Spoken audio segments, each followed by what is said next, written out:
howdy, hey, good morning, everybody. Oh, I'm huge! Hang on. There we go. I am now at respectable size. Hello, hello, hello! Who do we got in chat here? Sovi, Eligato, hello, nice to see you again. Lee, Span, Geoblood, Saiken Usagi, Baka. That's what Dr. Ratio said in that one. Anytime I get the opportunity to say, Doctor, you're huge, I take it. It's like a new catchphrase for me. I don't even go here. I don't even ship them all that much. Alright, hang on. Give me 1 second. We'll do game capture. And we'll do this. Do that. Grab one of these. Alright. Bump this up a little bit. I have noticed that my game volume is very quiet. When I play back my VODs, so I'm just gonna try to bump this up.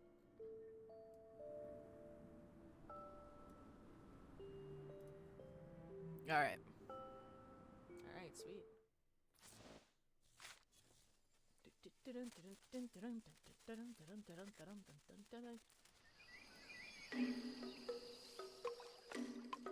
Hey?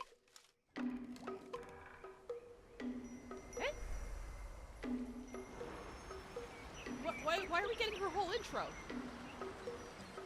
I owed you already. Is she rerunning? Oh, no, you just get the intro if she's on the home screen. I can have whatever I need. Morning!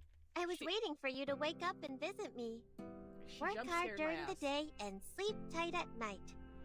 What are you going to do today? Okay, not to be Don't start it without breakfast. Not to be gooner Some on noodles, main. vegetables, and 2 sunny-side-up eggs. What do you think? Not to be gooner on main, I promise. Like, I don't even mean this is a horny thing, I mean this is an artistic thing. You see this part, like, right here? Oh, you can't see my cursor. You can't. Wait, why can't you see my cursor? Is it because I'm not clicked in? Oh, okay, here we go. You see this part, like, right here? Very peak. Very, very good.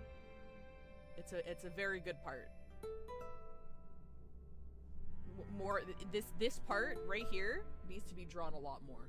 It's not even side boob, it's like top boob. It's like that little tiny bit of fat where the boob ends and the chest starts. That's like a real part that I don't see represented very often, and I think it needs to be represented more. Thank you for coming to my TED Talk. Got some gamer subs. Use code UNION for 10% off.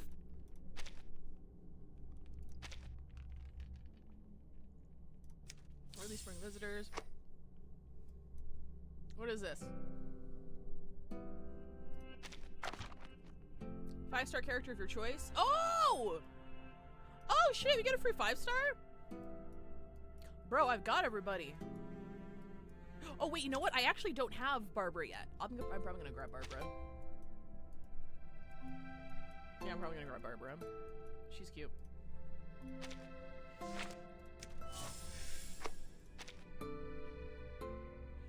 Excuse me. Oh my god.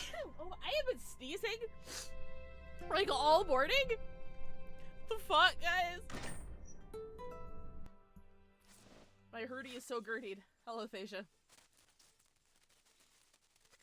But thank you. All right. I've once again unfortunately been neglecting Reverse 1999 a lot. In favor of playing a fuck ton of Magia, etc. Like I finished all the content that I can finish without starting Magia record because I said we do that on stream. So we're starting that tomorrow. But yeah, I've cleared like so much. I've just been farming materials all week because I'm like, well, I can't do anything else until I continue in the story, and I promised I wouldn't do that. Glad to hear it. Alright, perfect.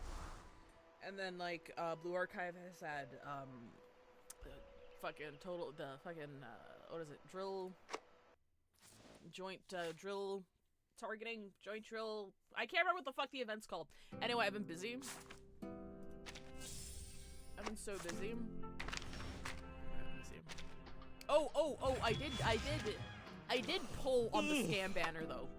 I pulled on the scam banner, which was not... I which is not advised because it's not a good banner, and I should have been patient, but I was impatient, and I got Tuesday. Now, should I put the playhouse near those books? No, that might just put I have folks no on edge. use for her because I don't have any How like about the poison greenhouse? names. That'd be a fine choice.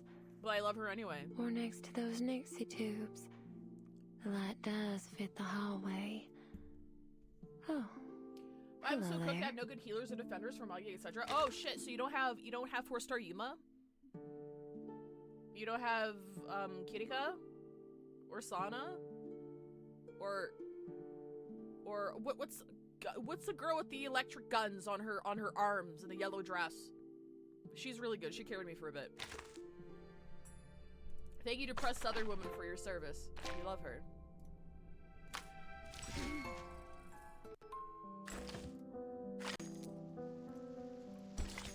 Hi, Mr. Bean!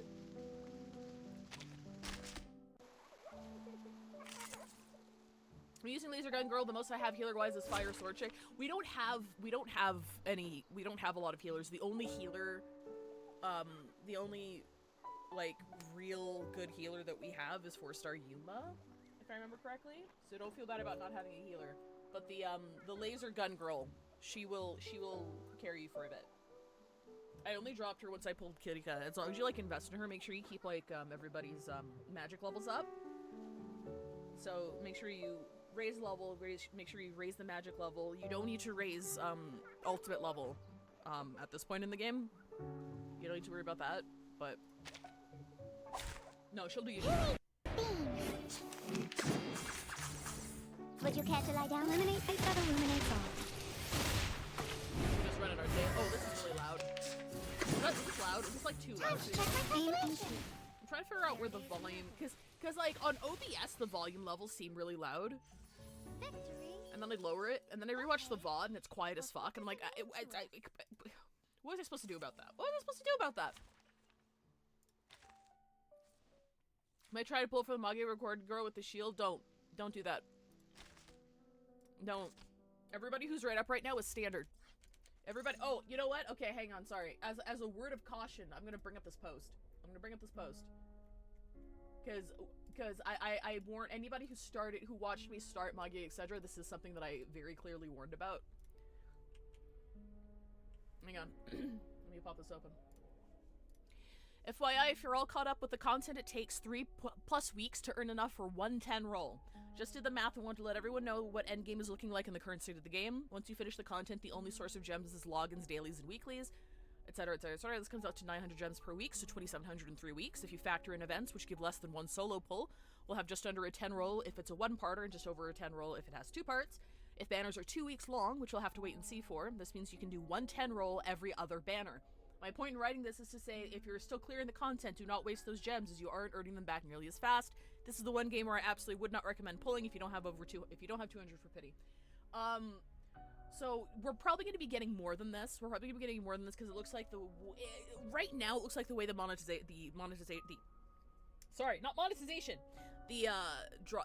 free to play currency is dropping is that you don't get a lot from mainline content, but you have a lot of they're doing a lot of login bonuses. They're doing a lot of quote unquote like surprise free gems.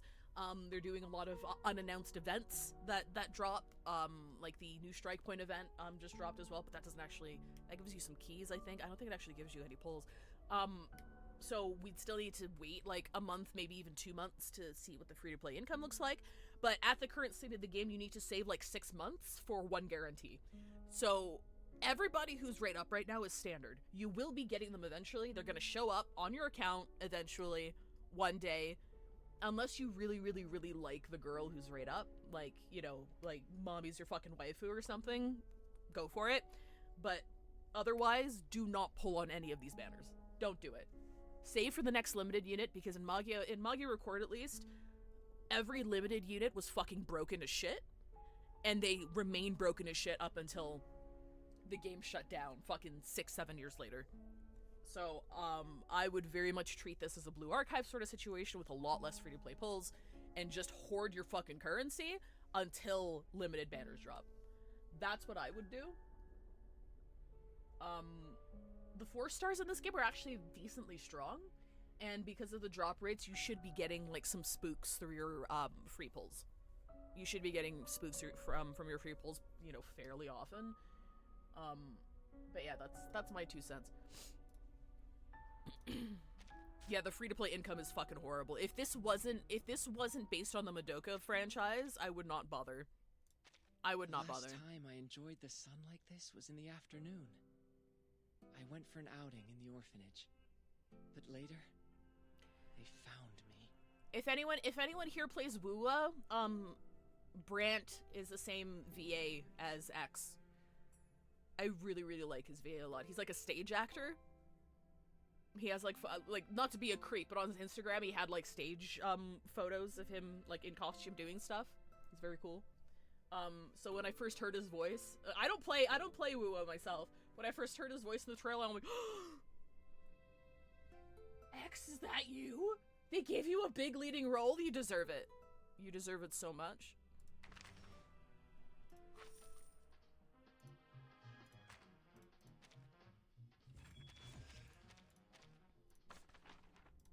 I was talking with somebody in the server because we have a Muggy etc. channel, right? And their friend was complimenting how generous the free-to-play currency is, and I think they said like you can tell my friend plays like rhythm games, and I'm like, yeah, rhythm games are kind of in a league of their own with regards to free-to-play currency. They're bad. They're very, very bad. You either need to be like super patient or just not really care who or what you pull, or you swipe a lot.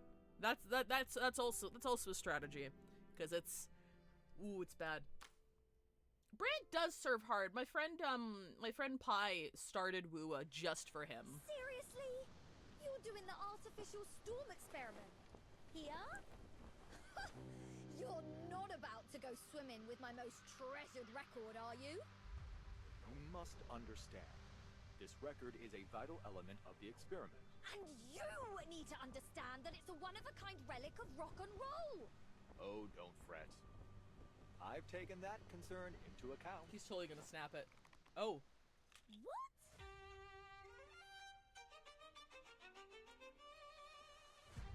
The closest potential location for the experiment appears to be directly on the route of this cruise ship, the Freebreeze. Wow. My calculations show that we're veering off course. We're accelerating on a southward trajectory.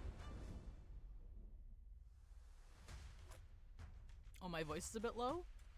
Please. I'll come closer to the microphone.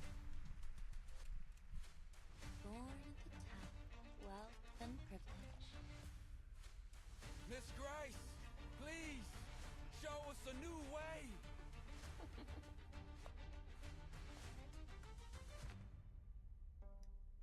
Yuri's? What a coincidence. I so happen to have a similar device myself. 1999, 2005, 2007. There is a pioneer who has crossed the storm. There's a language that transcends all barriers. Please, everyone, hold on to each other and follow the music. And you're going to do the experiment alone? That's the plan. And if I fail, at least you'll have one more umbrella for the others. Bum bum bum! This entire game is fucking doomed Yuri, I'm gonna be honest with you. Okie dokie. Last evenings on Earth. Have the strings ever plucked the heart's tune? In the night, waves drift south beneath the moon. In the distance, travelers sail, their home lost too soon. Look at all this shit. Look at all this shit. Look at all this shit I need to do. Reverse 99 does not skimp on the fucking... Also, we have shortened, we're trying to catch up, to CN. I'm not super happy about it. We're trying to catch up to CN, so we have... Every patch has gotten shorter and shorter until we get there, and I'm like, ah.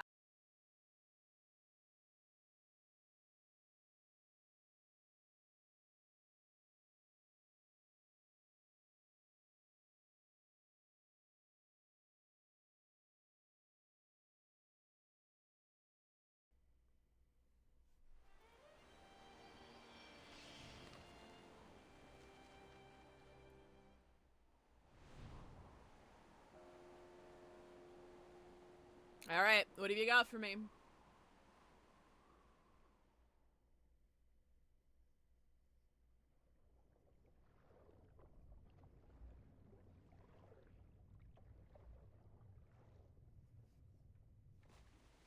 When the first proverb appears on the shell, we reach the shores of Elsewhere. The island, the upturned palm of Mother Sea. The once drifting boat now beds itself in the golden sand.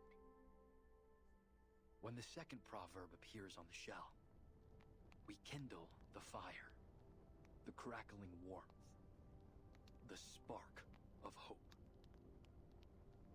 The joyful people are long blessed as one. When the third proverb appears on the shell, we accept the sea's gift. The rolling waves, the plentiful fish. The cool sea breeze cradles us. When the fourth proverb appears on the shell, we face the test. The salty tears, the longing gaze. Gaze? Beyond the sea, I find no home. Beyond the sea, I find no home.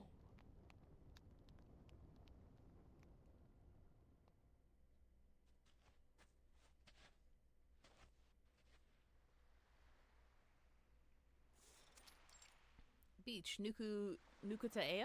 You did well today, Tutu. Thank you, Kamitsa. I was just playing my part in celebrating the success of the trade season.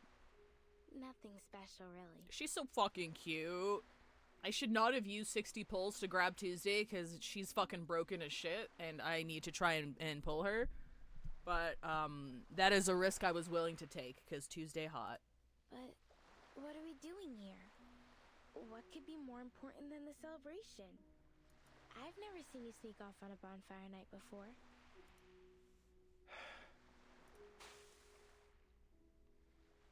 Tutu, do you think you and your friends could fix up that old ship? Bruh, he's hot too. What the fuck? I know you're close with Toa, Solane, and the rest. They always make sure their first Faust go to you. I'm sure they'd be happy to lend you a hand. Oh my god. Fucking really? Hang on. Hang on, give me a second.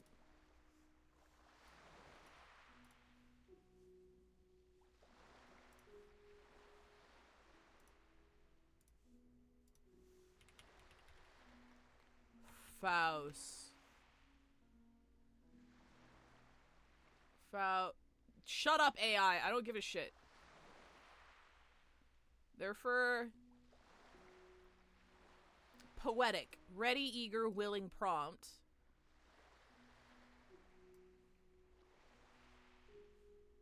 No, let's use as a noun.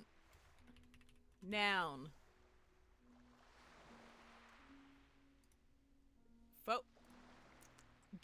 This isn't coming up as a word.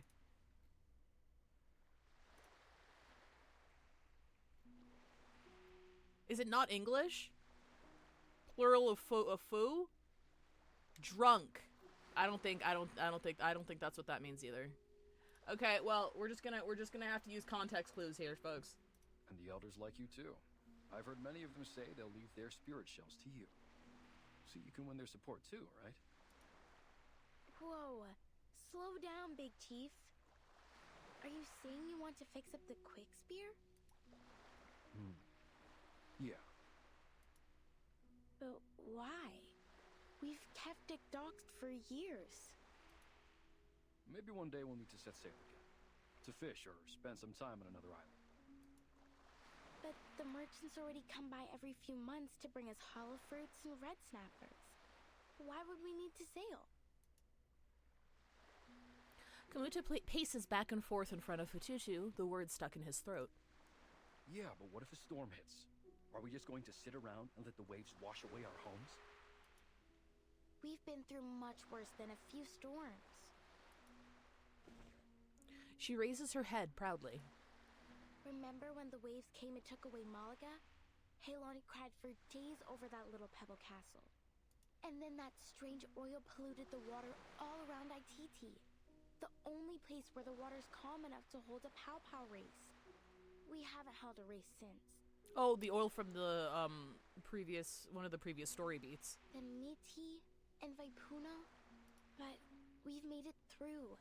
Because that's what we do in the face of difficulties, right? We stick together. Besides, we're doing just fine on Melly. But what if we lose Melly to the waves as well? If it comes to that, Tutu, I need you to take everyone and leave. Find somewhere to stay for a while. Can I ask that of you? Fatutu's brow furrows. You've been acting strange, brother. Are you thinking of sneaking off and leaving us? I'm not going anywhere. I promise. Neither are the rest of us, brother. No. You must get ready. Start preparing now. Kamuta's unusual behavior leads Fatutu to make a bold guess. Something's been bothering you since last trade season. You've been spending a lot of time at the beach, looking out to the sea. He's just on his Moana arc, don't worry about it. Did a witch put a spell on you? You better wear some malacca around your neck, and carry nippones and doll sleeves. No. There's no witch. It's just something Miss Grace told me. It's been bugging me. Miss Grace? That outsider who calls herself a captain? I wonder if she told him about the storm.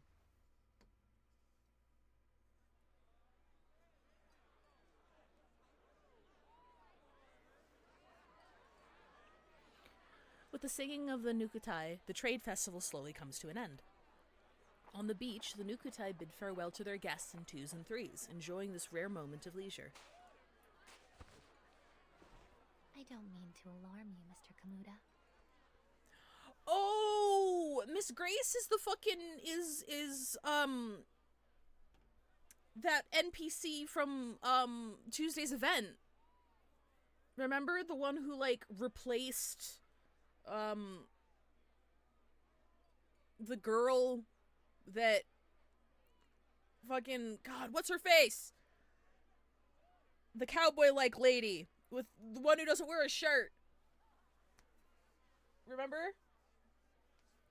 No, not Sheep Girl, not Sheep Girl. The girl, the girl with the southern accent and the gun, the playable one. She was looking for her totally platonic friend, remember? And then like she came back in her body through the ritual. So like she's wearing the face of her friend, but like that's not her friend anymore. But 3 months from now, Melly will be devoured by a tsunami. Wow! She stands nonchalantly as if discussing something insignificant. Miss Grace, don't say such nonsense. You're welcome as a guest, but that doesn't give you the right to spread fear among my people. What if I told you that the sinking of Malaga and Vaipuna wasn't entirely caused by the tsunami?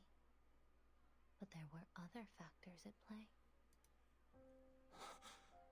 How do you know about that?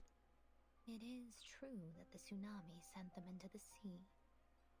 But long before it struck, foreign military forces had been eyeing the islands for their strategic value. Those rumbling sounds, they weren't thunder? They were torpedoes launched by humans. She presents a thick document in her hand. And I have some unfortunate news regarding them. I found these on War Thunder. Kamutu grabs the cold and personal stack of white paper. The area is now under martial law.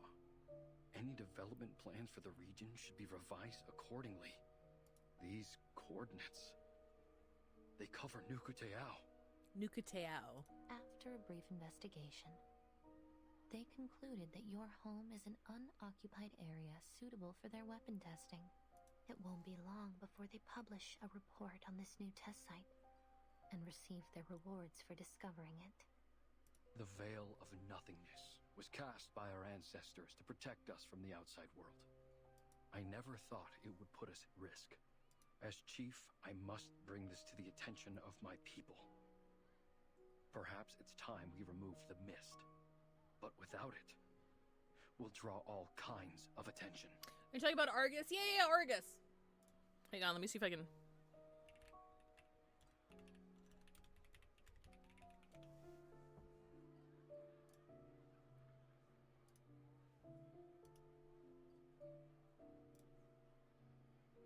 I can only find this with, like, circles all over it.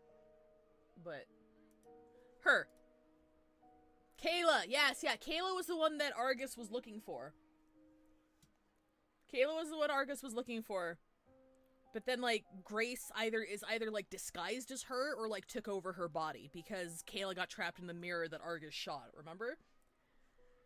I forgot about her.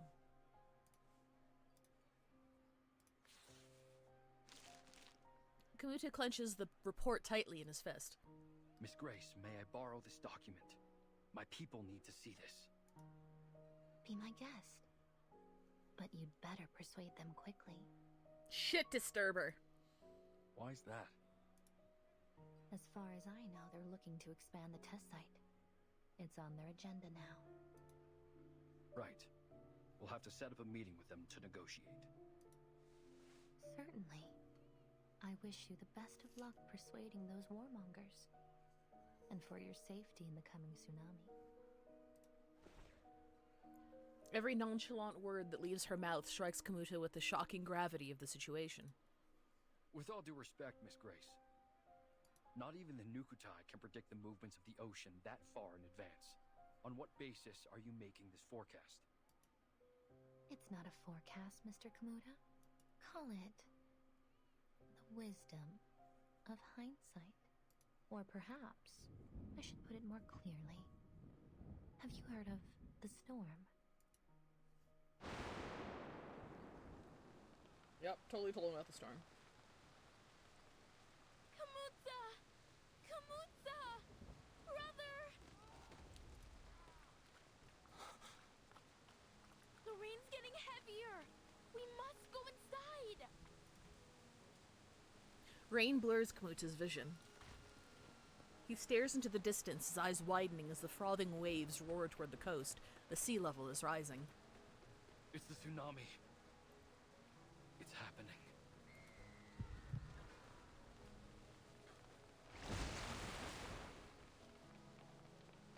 Like the soil beneath the ever-rising waterline, Kamuta's murmured words are quickly buried.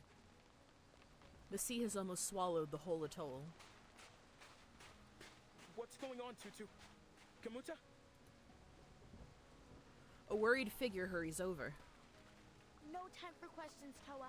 We must bring these baskets to safety. Fututu is already pushing as many woven baskets filled with berries and bundled material as she can up to higher ground. Her hands are a sore red, her face stamped with desperate determination. There's food and clothes in there. Here, I'll give you a hand.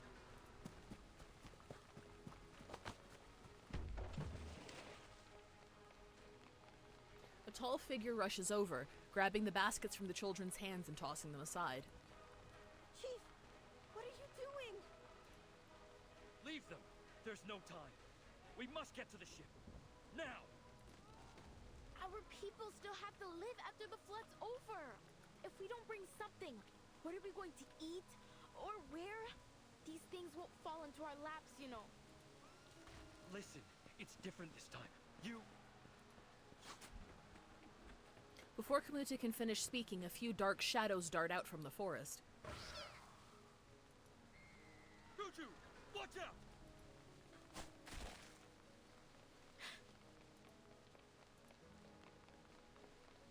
A row of sharp claws grazes Kamuta's back. What are all these splinter cats doing here? Crab! The near-endless surge of critters starts to create an even greater panic. These aren't just splinter cats. Are those Sarmatian sea snails? And crabs with ghost faces? I've never seen them all come out together before. What kind of storm is this? In the flashes of lightning, doubt and worry flicker across the Nukatai's faces. They can sense the coming tsunami. Come! We need more hands to drive them off. Understood. Kamuta clearly never heard of leakers. Those guys predict shit years in advance. She's a tsunami leaker. Sophia and Forget-Me-Not at the end of the World War II chapter were both on a ship. I guess Grace is the captain. I actually forgot that detail about Fox. Very, very well could be. We want mine rails. We want some mine rails. Anytime, boys and girls. Oh my god! Crab! Unit is not taking damage for the round. It's not in the chitinous status. Gains 1 stack of chitinous. After that, for most enemy gets 1 stack of chitinous. Survives when taking lethal attack. For every stack held, recovers 50% of bone missing HP. Minus 1 stack after trigger. Alright. Bum bum bum bum bum bum bum bum. Newly made this year. Wow. It's not bad. Crab! Let's get it over quick. Walking training. Left, then right. Which one comes first? Go! Run. Start running.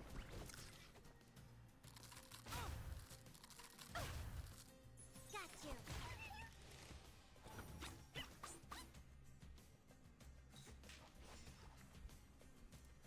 This one's cool. It's not bad. Appropriate. Explode! Hey!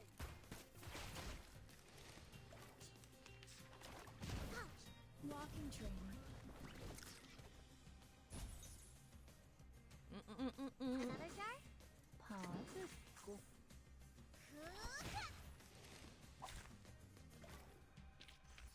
Your first-hand experience is our best advertisement.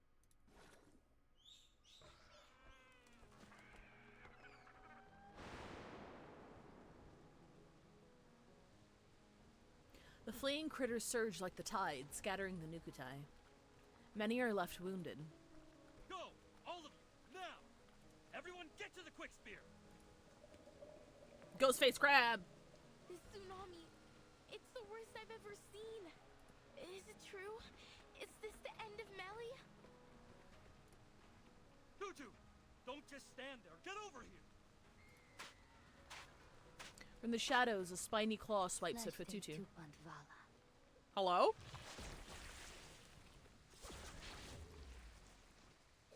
An inky black incantation flashes past her. A familiar face appears at the highest point of the reef. Miss Grace! Grace surveys the scene, a gentle smile on her face. Seems I'm right on time. You're Miss Grace. You should be more careful out here, dear. People of Nukateo, are you ready to set sail? The pale shadow gracefully lands beside Fatutu. Set sail? No, no. You've got this all wrong, outsider. We're not going anywhere. We Nukateo will not abandon our home. The string of shells around Fatutu's neck heaves along with the defiant breaths in her chest. Tutu, wait. Maybe Miss Grace knows a better way. She pulls away from Kamuta's hand. Refuse all you like, miss. But your homeland will be completely submerged before long. Her words are light, almost careless, as they toy with this unmoving rock before her. We appreciate your help, Miss Grace, and we'll make sure to return the favor as best we can. But we don't find your view on the situation all that convincing. You don't, do you? The critter, now bound by Grace's incantation, is pulled before Fatutu. Take a look at this little creature. One of nature's many remarkable creations.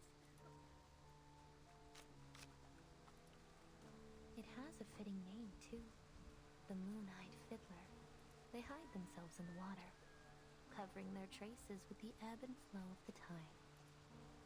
They only come ashore when the tide is high, and from there they migrate to quieter waters. diviners and arcane dealers. They are the living gold of the ocean. But to the people who live near their regular habitats, they are an ill omen. Wherever they appear, floods are sure to follow.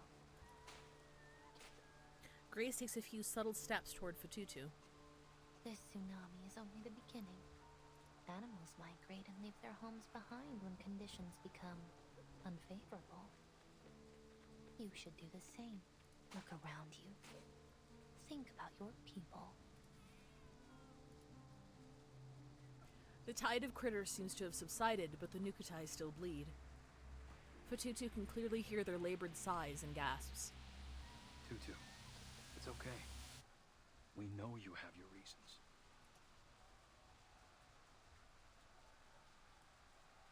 Fatutu stands frozen, the sand and gravel carried by the seawater washing over her trembling feet.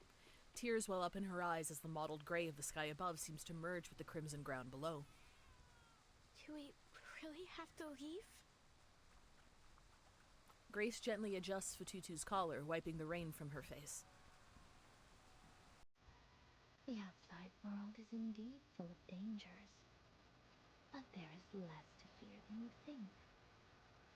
I'll help you through it. The tide grows more turbulent, crashing against rocks and shaking the foundations of the Nikutai's homes. There's a series of crashes as coconut trees fall, and the earth crumbles and falls into the sea. Oh. I bounce around upstairs. Our ship.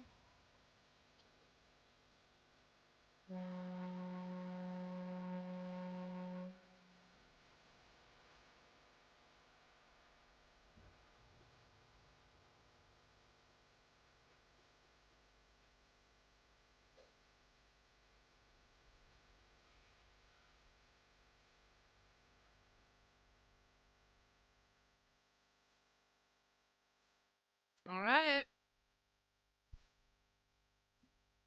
Is she trying to, like, indoctrinate all these people into, like, Manus Vindictae? Or whatever faction she's a part of? Ms. Radio! Today's headlines. A new naval testing site has been established in an unoccupied area of the Eastern Pacific Ocean to facilitate future armament research and development. South America is facing a significant economic crisis marked by stagnation, inflation, and rising unemployment. The poverty rate in several regions has reached new highs in the last decade.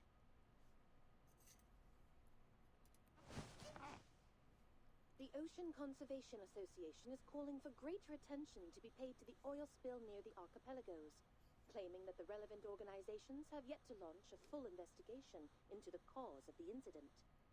The Free Breeze cruise ship is set to arrive in Sydney Harbor later today. Astrophysicists forecast a solar eclipse this month. Oh, it's a cruise ship that we hopped on after, Willow's whole arc. A hand precisely presses the little green button. Hi, Drago. And a painful wail follows.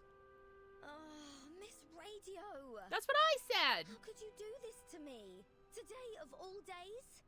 Your bloody alarm ruined my precious holiday lying! My apologies, Miss Regulus. But it wasn't an alarm. It was the Daily News broadcast. The swatted aside Ms. Radio seems to have a clear signal. If the morning news isn't quite to your taste, I can offer a variety of alternatives, including programs on literature and music critique, Australian food, and so on. Ugh, no! Her cry echoes through the room. Sorry, it seems I've caught you at a bad time. Oh, it's Ezra! Ezra, having just peeked his head through the door, immediately ducks back. A one-sided conflict seems inevitable. But please be careful, Miss Regulus. I know the LSCC encourages us to examine machines like Ms. Radio, but I don't think a violent disassembly would go down so well. Regulus gets to her feet. Violence? If there's any sort of violence in this room, I'm the one receiving it. Where's my justice? Well, I'm afraid justice might be slow to come. The Australian branch is going through restructuring at the moment. Things will be put on hold for a while. In the meantime, you've been assigned to a new team, the Storm Research Group. What? Me? Why me? Yes, Mr. Ulrich's leading it. He made a special request for you to be on the team. He's looking forward to meeting you in person. What? Just like that? Didn't anyone care to ask me what I wanted to do? Regulus's puzzled expression soon gives way to a sudden realization. Wait, why are you telling me this now? The list of group members and the reasons for their selection have been up on Laplace's website for a week now.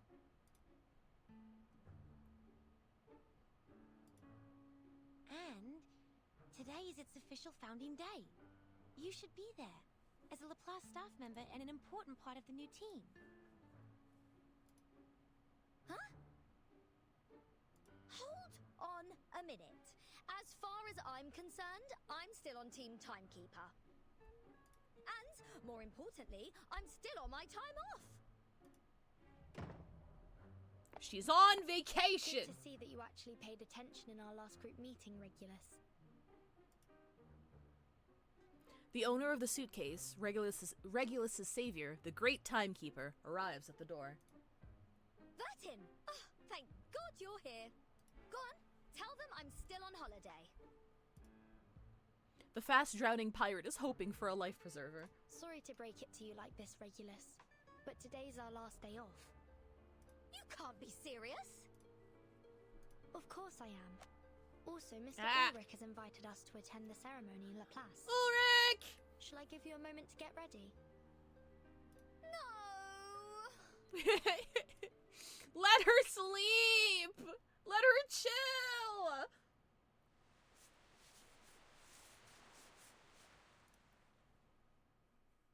To be continued.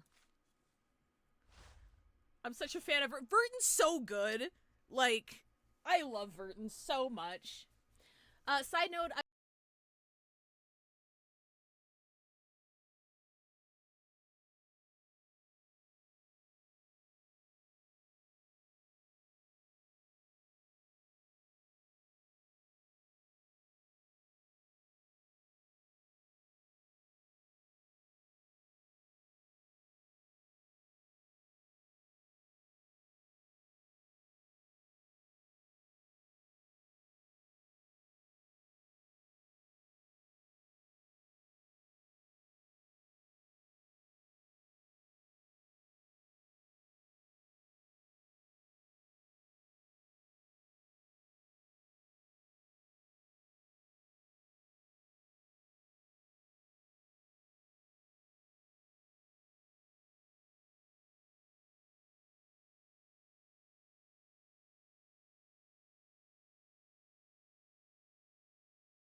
union is extremely legal by Chinese law.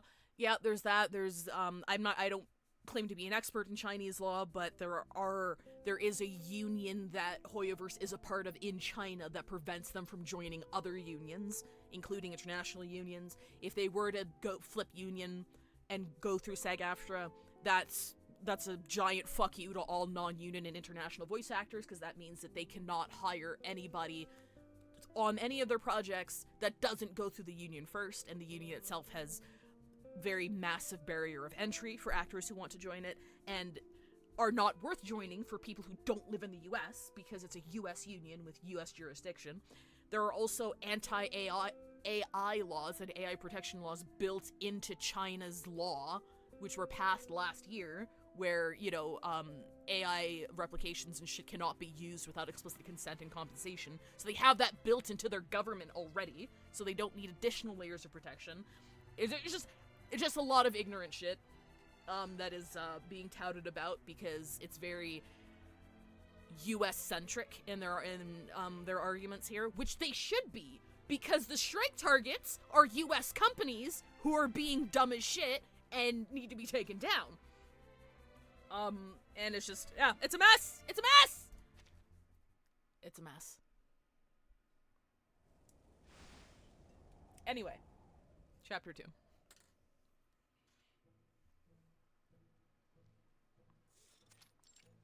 Sydney Harbor! We're in Australia now! Captain. Apple! We seem to have deviated from our route to Laplace. Apple! I have his figure. I pre-ordered his figure. He should be coming like within the next few weeks. I'm so excited. The road to the LSCC is ever fraught with obstacles. A great pirate, Mr. Apple, doesn't simply rely on her compass. She must listen to her heart too. Ah, this Apple thought you were trying to slip away to make the most of your final day off. Well, that too. The fuck is this gaming about? Why does the Apple have a tie? I'll give you the too long didn't read. Long story short, there are two species of beings in this universe. There are Arcanists and there are humans. And Arcanists are typically humanoids who can use magic, but also have fundamentally different biology, to the point where they need like different medical care, because there's some things that don't overlap between Arcanist and human medical care. But not all Arcanists are humanoid, and there are some that are basically awakened objects. I'm not super familiar with the lore. I'm not sure if there's any specific thing that triggers this or something, but sometimes Arcanists can be objects. Yeah, and we have several playable objects. And animals. Pickles is an Arcanist. That's just an animal. Like Odysseus returning victorious from the Trojan War, Regulus nimbly dives into one vortex after another. Come get your sucker-rat whiskers all the way from Brazil. Perfect for brewing a chill wind elixir. Only 185 Sharpadontes. See anything alive? You won't find a better price anywhere. This is a good price. Do you have more of this stuff? Show me everything you've got. Captain, might I remind you that Miss Sotheby is not traveling with us at this time? Oh yeah, you're right. Aww. Sotheby is an Arcanist who specializes in potion making. So Regulus found this like, oh shit, this is a really good deal. I should like buy these for Miss Sotheby. And Apple's like, well, Miss Sotheby's not here. She's like, oh, right, never mind. The temptations, it did say the temptations seem to be endless? Yes, it does.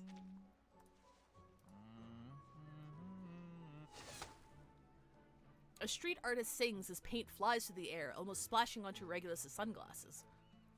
Alright, mate. Whoa, love the colours. How about bringing in some pop art? Trust me, it'll take it to a whole new level. You should come visit London sometime. We've got some seriously groovy art on the streets. Pop art? That's a bit dated, don't you think? I beg your pardon? How dare you? Just as Regulus rolls up her sleeves, ready for a tussle, a not-too-distant cheer grabs her attention.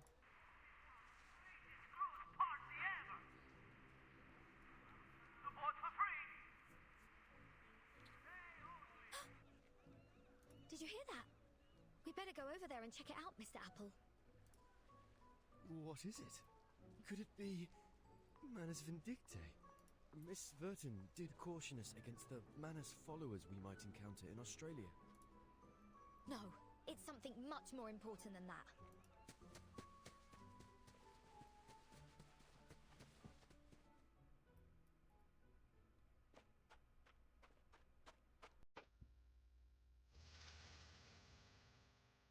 Ooh.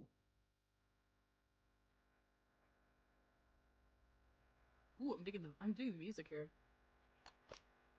Is it me or does Apple sound different? Apple sounds a little bit different. I think that his voice actor got a better mic. Apple's voice quality, like the actual quality of the audio, has always been a little bit lower than everybody else's.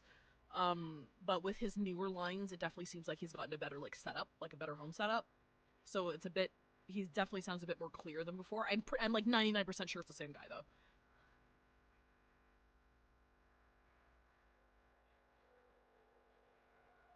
I wish they re-recorded his new Babbles lines, because, like, I really love her as a character.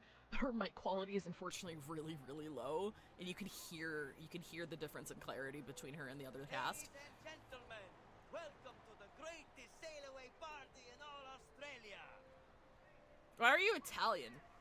I'm just kidding. For those of you who haven't signed up for the trip, think again. This is the ultimate sailing experience. Relaxation, food, drink, and music. Don't miss out. Sounds like a good time to me. Free breeze is about to set sail. A hurdy-gurdy is a nerdy-wordy for a sturdy songbirdie. Hi, Timberhawk. No need to worry about currency exchange. Whether it's Australian dollars, sharpadontes, arcane materials, or a rare collectible item, all are welcome in exchange for a ticket of equal value. Well, that's sus. A small price to pay for an unforgettable journey with the talented multi-instrumentalist Barcarola and her fantastic crackling box. Barcarola. I'm pronouncing that wrong. The cheers grow louder and louder. We've also prepared a little gift for our most enthusiastic guest. A free cruise ticket. That's what I'm talking about. This Apple should have known better. Ladies and gentlemen, the party starts now. Put your hands together for the enchanting Miss Barcarola and her captivating melodies. Woohoo! Compliments gush from the ticket seller's mouth as the star at the center of the stage suddenly turns her face away. You're much too kind, Mr. Hamish, saying all these wonderful things about me. But I'm only a cruise musician. I'm actually gonna pause right here because it is ad time. Let me see if my new commands work. Let me press this one button on my stream deck. Hell yeah! Alright, if you're not subscribed and you get caught in ads, we are not going to continue until you get back. I will see you in 3 minutes. And that should have started playing. Let me just make sure that actually worked.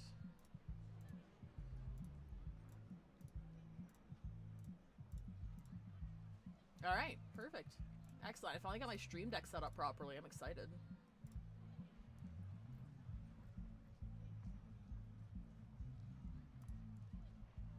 I'm digging the grooves here.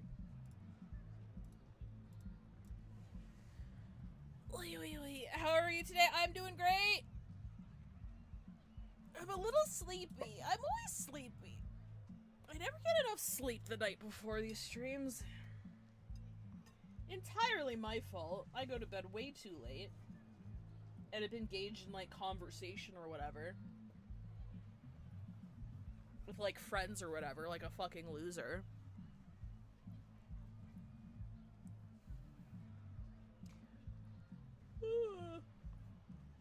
Oh, excuse me. Ooh, you be sleepy, that's me. I drink more gamer subs. Use code UNION, blah blah blah. Do use code UNION because the more codes that we get, the closer we get to getting our own cup. And Veg owes me a cup. We've already agreed we've already agreed that if we get a cup deal with GamerSupps, it's going to be my Persona 5 OC. It is going to be Nurse Tan. I hate being a yapper because if I'm in a conversation, I'll find a way to keep it going unless it needs to stop. That's a great trait, though. That's a fantastic trait. Yeah, yappers keep the group conversation rolling. I'm no good at that. I go quiet pretty fast. Like, I'm very good at, like, reacting and, like, engaging in conversation, but when it comes to leading and keeping people talking, I'm very prone to just kind of, like, shutting up, because I'm very comfortable with silence. I'm only uncomfortable with silence if, like, the other people are also uncomfortable with silence, and I also get uncomfortable with silence, but there are plenty of times, like, my friend Hoff, we hop in chat, like, almost every other night, just to, like, play games and shit together. And a lot of times we don't talk very much. We're just sitting there streaming games. It's like parallel play, you know? And I'm good with that.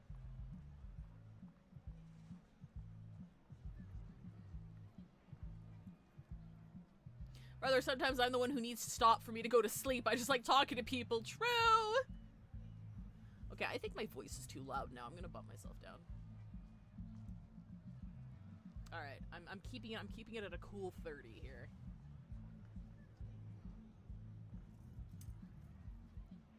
Hang on, let me just check on something. Welcome back. Y'all should be back from ads. You guys want to see something funny?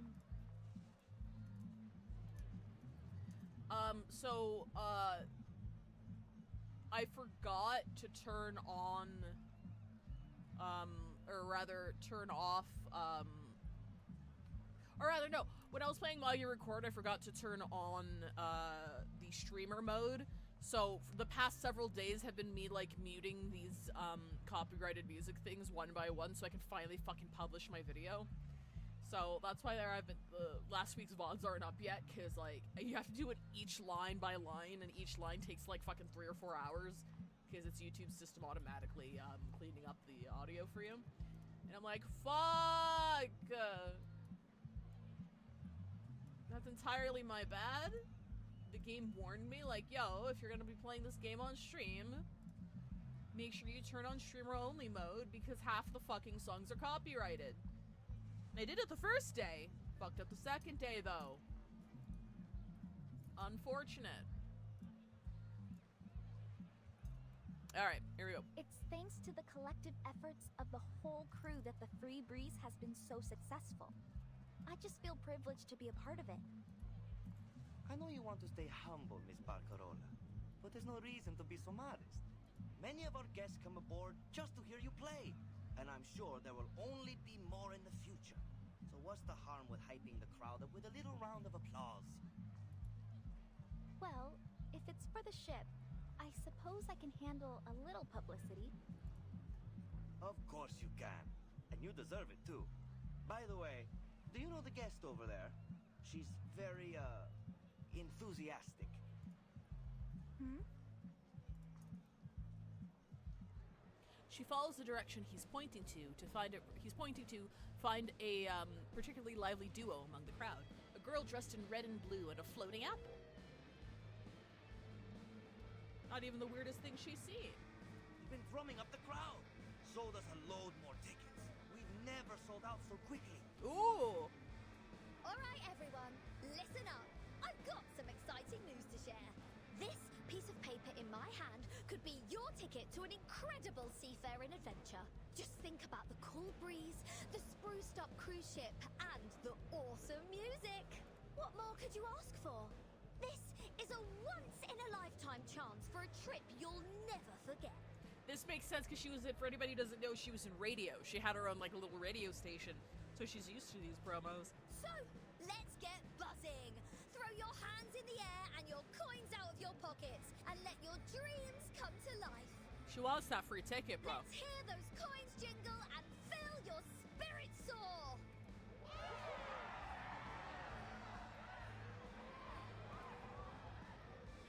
The cheering grows louder and louder. Is she a local? Australians are known for their sunny disposition. Australians are a bright bunch. No one Bright and knows lively this, bunch. but to be honest, I'd love to invite her to join the crew. If only the captain wasn't so picky with the new recruits. Oh. She nods approvingly at the freely dancing figure and clutches her crackling box tighter to her chest. I know what you mean. Her enthusiasm is infectious. Maybe her energy would wake up our stuffy new captain. I'll never understand why the captain fired the old crew and hired a load of people who don't seem to have any clue about music. All they do is make noise, and not the good kind either. Dude, Miss Grace commandeered like the whole ship. Several startled gazes land on Barcarola. We better keep it down, miss. They'll hear us. He turns, peeking in the direction of the ship before awkwardly retracting his neck. We didn't hear any dissenting opinions about our captain now, did we? Uh-oh. No, of course not. The crew members glance at each other awkwardly, coughing softly to urge the embarrassing moment to pass quickly. I'm laughing at how they thought Regulus is Australian. They are in Australia. Maybe they don't have an ear for accents. Guests come and go, and the melodies continue, one after another. Eventually, the sail-away party comes to an end. Captain, if I may, perhaps it's time we made our way to Laplace. Come on, Mr. Apple. The crowd's going crazy for us. Can't you see how close we are to winning that free ticket? I suppose you're right, Captain. But the crew seems to be packing up for the day. They what? They what? Regulus quickly intercepts the crew's team before they can make their way back on the ship. Oh, can I help you? I'm afraid Miss Barcarola won't be signing any more albums today. What about my free ticket? Wasn't I the most enthusiastic guest tonight? Uh-oh. Sorry, miss. But the most enthusiastic guess was really just a turn of phrase. What? We're nearly sold out tonight, and bookings are still coming in. I don't think we can spare a ticket for you. Come by next time, and we'll see what we can do. You piece of shit! You! Easy, Captain. They never really explained what they meant by the most enthusiastic guest. We're in no position to argue. What a scam! Regulus glances around. The once bustling crowd has dwindled to just a few scattered passers-by. Clearly, there is no one present to uphold justice for her. What a bloody scam! I'm filing a complaint. Just you wait and see. I understand your frustration, miss. The ship is sailing in just a couple of days. Even if you file a complaint right at this moment, we won't hear a thing from the tourist office before we set sail. Barcarola frowns and pulls the crewman aside. I feel bad for her, Mr. Hamish. And just think how this will affect our reputation. With your consent, I'd like to offer this young lady a ticket and a stay in my cabin. Aww! I'll be more than happy to pay for her. You've done this so many times, Miss Barcarola. Maybe you should stop fucking scamming people then. I'm afraid I have to turn you down. You know the new captain won't exactly be thrilled to have a freeloader on the ship. But... Regulus barges between the two muttering colleagues. So, how much longer do you need to think up an excuse? All right. In view of your outstanding enthusiasm, we offer you a special gift for your help with our event. There. Thanks for your support. A stack of souvenirs is thrust into Regulus's arms. Dejected, she turns to leave. Barcarola pulls out a marker and cries out after her. Wait!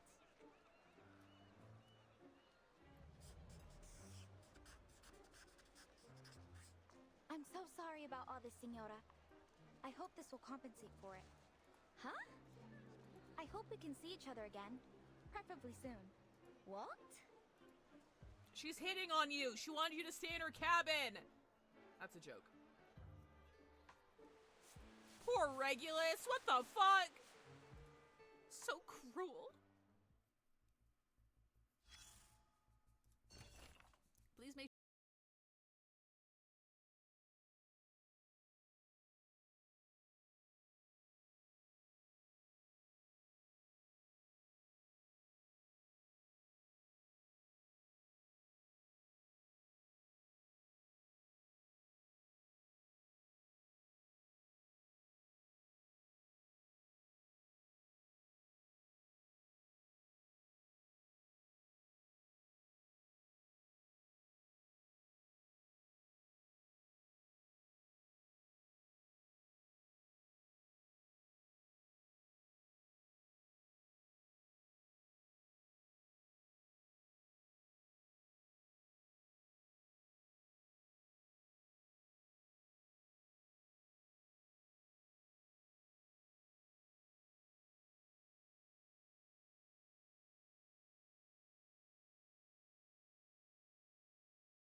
here? What, are we inside some kind of vacuum cleaner? Is that why you always wear that fish tank on your head? Familiar with Regulus's quirks, Ulrich opts for the most efficient form of communication. None. What's got you so quiet? Pulling the strong and silent act now? Here we are.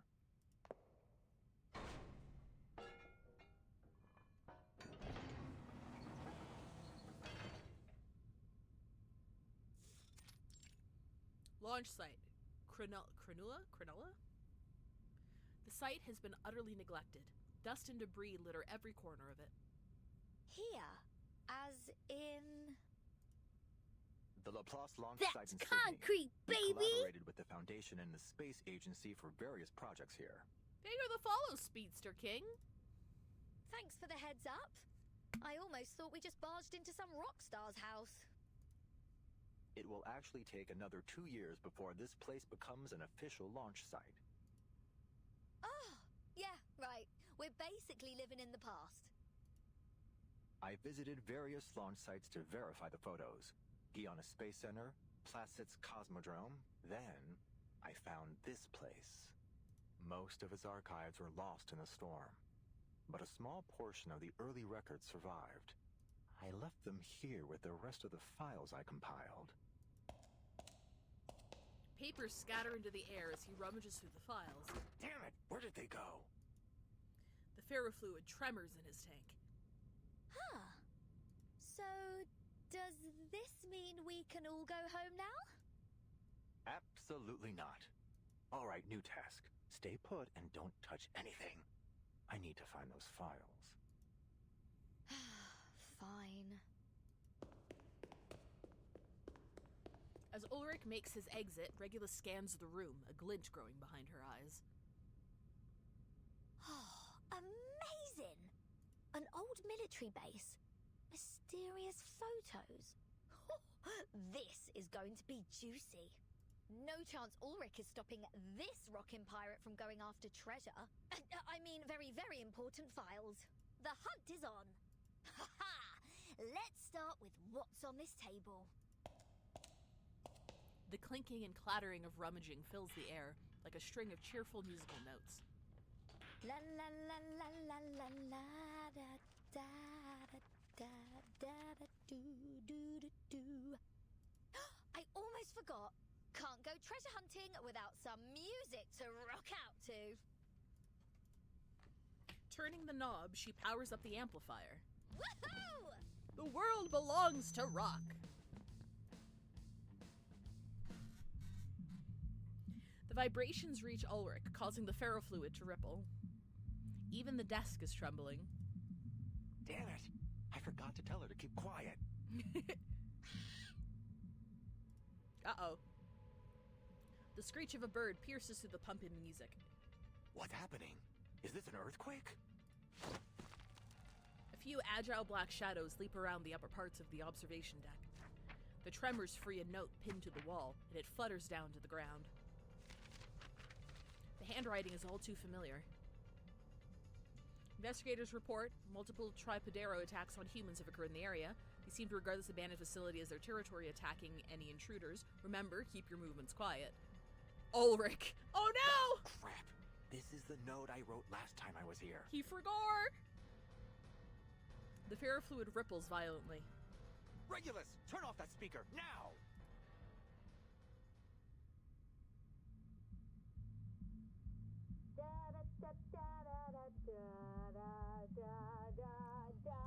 She can't hear him! She's got her AirPods in! Regulus is too immersed in her treasure-seeking to hear him.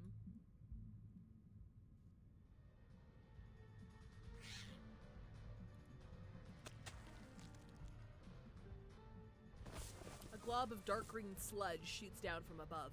Ulrich darts aside, narrowly avoiding the attack. For fuck's sake! I knew I should have upgraded my memo module! He looks to the observation deck. There is Regulus gleefully twisting to the music. Calm down, Ulrich. You're a leader. It's part of your job to clean up after your team. Hang on, I'm writing down for Flux's sake as the raid message. There we go. He looks over the priceless equipment around him and sighs before ducking through the emergency exit.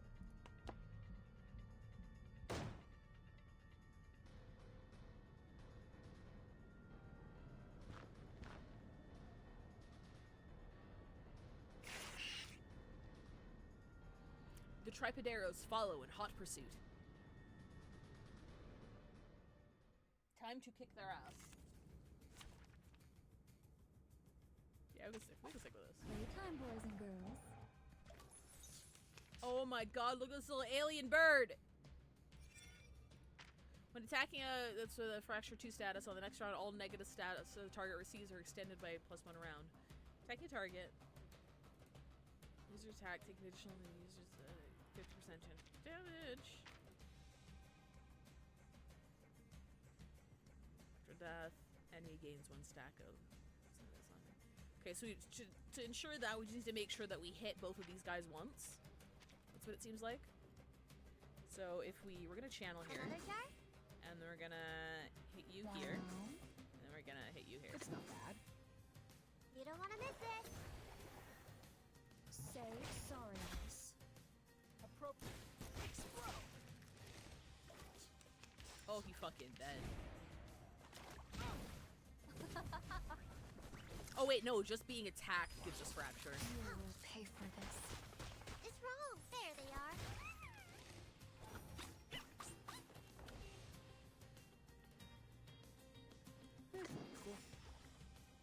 It's not bad. The best combo, automatic aiming. Got you. Nice ending. And 8.5 for me. Hey, Valheim.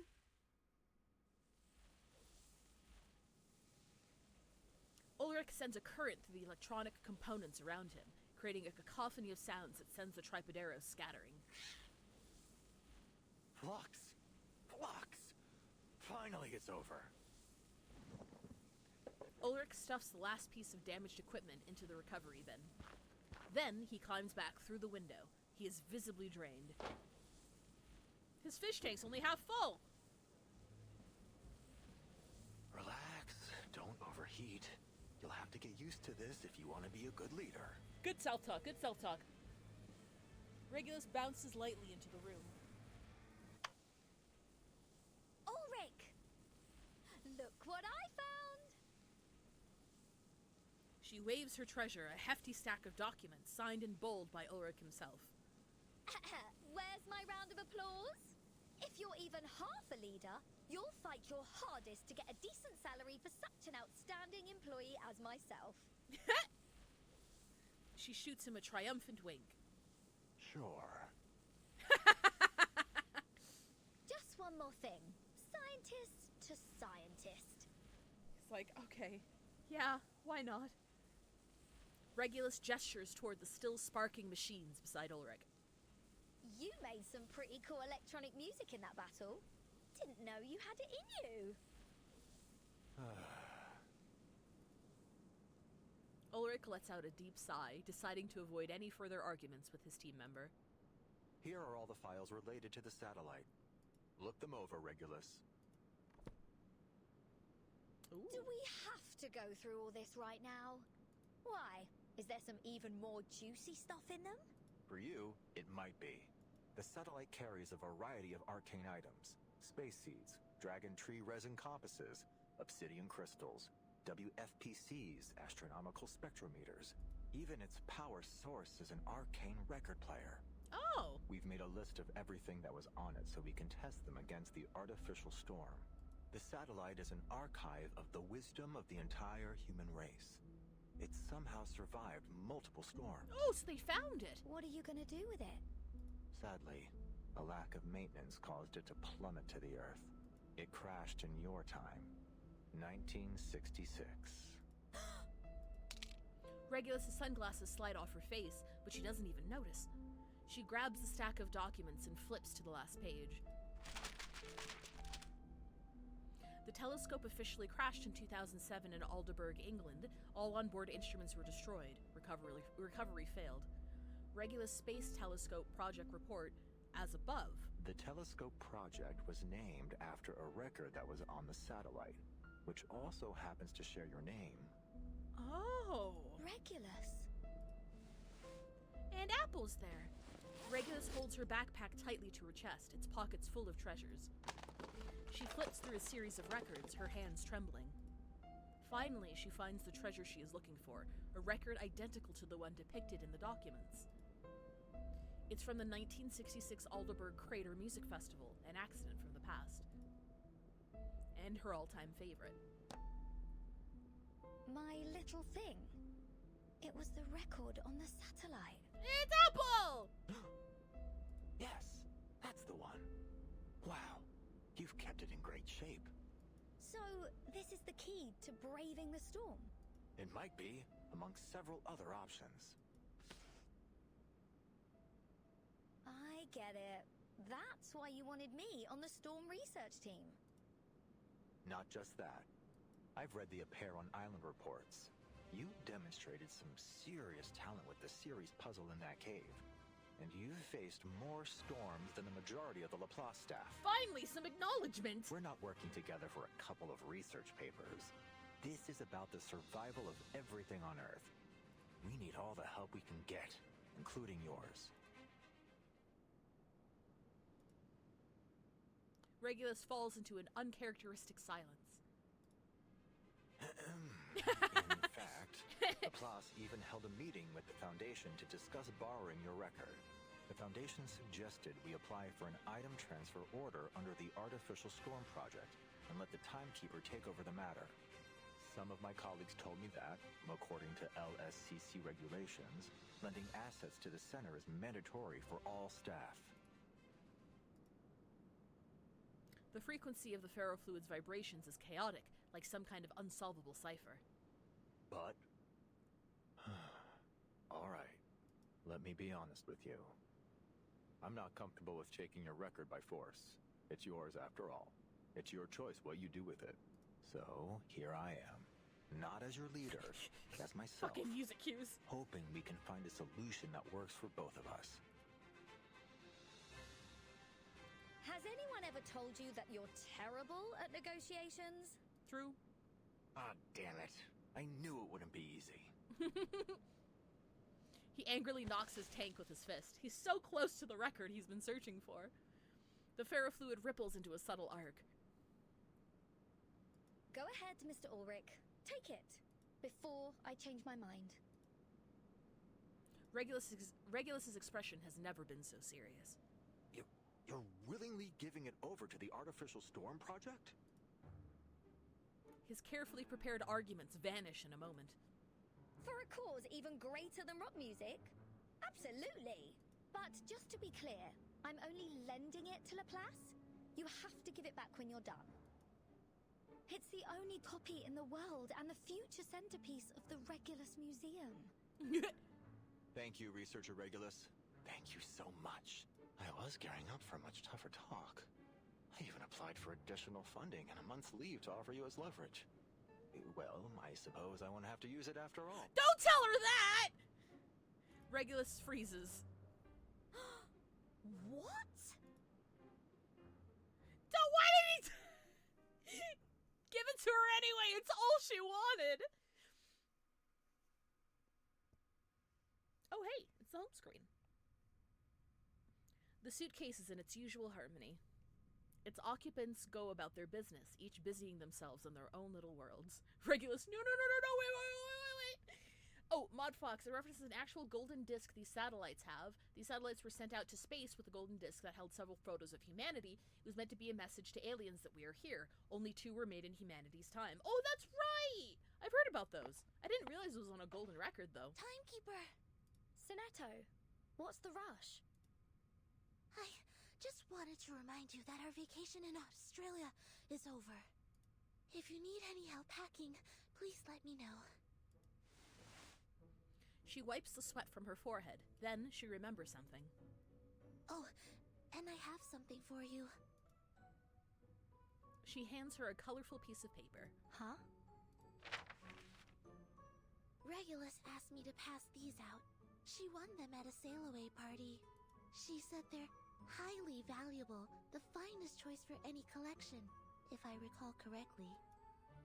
Looks like an ordinary flyer to me. I've already inspected them. They're just advertisements with a handwritten signature in the corner, and some completely over-the-top promises. Regulus told me it's a trick that advertisers use. They use fancy words to catch people's eyes and make it seem more grand. Phrases like, an opulent odyssey upon the boundless sea, tour the illustrious Pacific coast, a veritable feast of harmonic reverie, rare and fortuitous seasonal discount, and facilities unimaginable in their splendor. What's this on the back? Nor happiness, nor harmony, nor fame. Nor pride, nor strength, nor skill in arms or arts. Oh.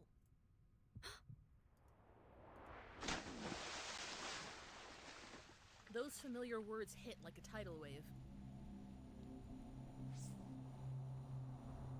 Uh-oh. Baby Verton? Baby Verton in trauma? Before a cruel whip,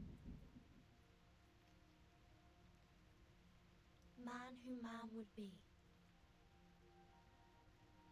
must rule the empire of himself. In it, must be supreme, establishing his throne. On vanquished will, quelling the challenges of hopes and fears. Wait, then who left her that fucking note? Being himself alone.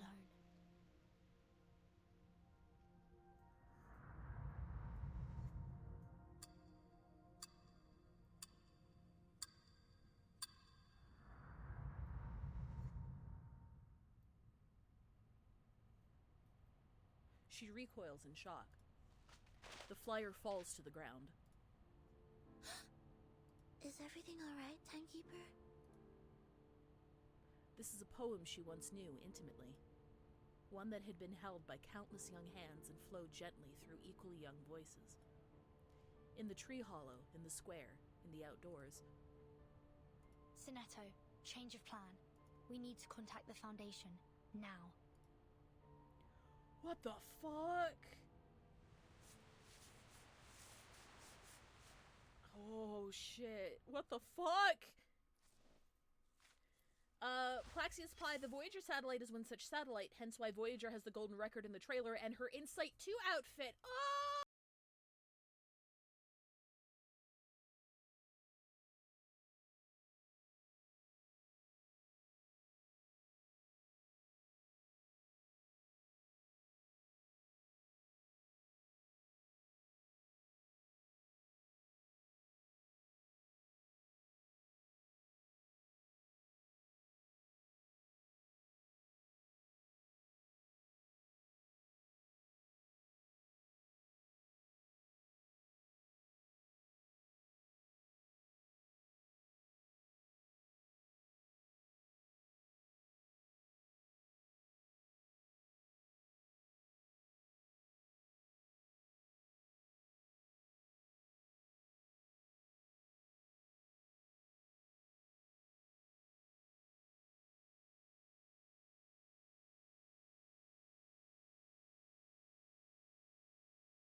Good afternoon, Mr. President. Constantine. Hang on, give me a second. I'm opening DoorDash. I want to get some food.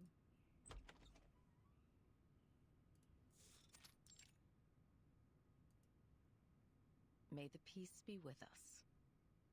May the peace be with us, my friend. Shit. Constantine gives a slight nod as she peers into the shadows. Zeno has been restored to its usual state. Aside from Igor's ardent supporters, the rest of the Xeno soldiers and officers were unaware of his betrayal. Just as we expected. Admiral Igor's funeral has been held as planned, one that befits his rank and status. All relevant personnel remained in South America for the ceremony, as per Xeno's funeral regulations. Okay, yeah, what happened to Igor again? I actually forgot what happened. I know he was declared dead. And I know he defected, right? He defected to, Manus Vindictae? Or another branch of Manus Vindictae? That's what happened at the end, right? But they declared him dead? Hi, Tim Wild! We're in the process of selecting a new admiral. I'll provide you with a candidate list shortly. Additionally, we've dispatched an investigative team to Tierra del Fuego to search for Igor. You defected to Manus Vindictae. Okay, Very well. What about the girl? She pauses. The girl? Are you referring to Lopera? Her emotions have stabilized, so we've decided to leave her in South America for the moment. Of course, she'll be put through the necessary investigations as circumstances dictate. Keep a close eye on her. Oh, and that little singing bird?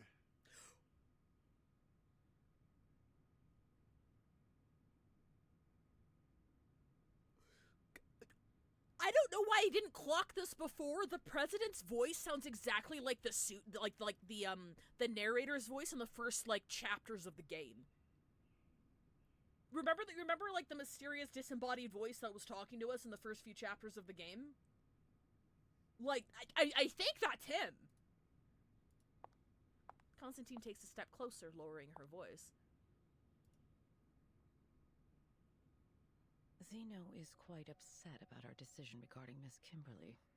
They're insisting she undergoes a more thorough investigation. I feared that if we gave too much pushback, they would take a more extreme stance in response. So I agreed. Oh, hang on. Let me see if I could find.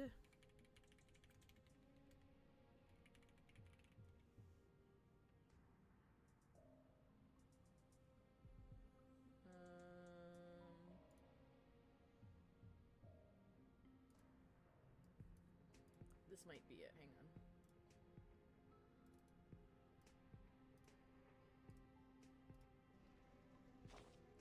And all these damn things can be traced back to a long, long time ago.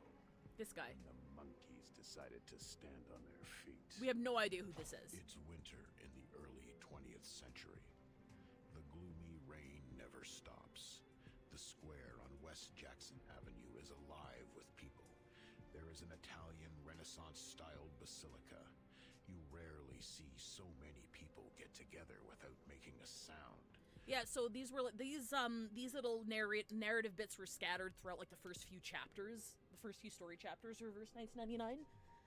Which, you know, if you weren't here, that makes a lot of sense, because I didn't stream Reverse 1999 from the very start. I only started streaming it recently. So, I think that's the Dean.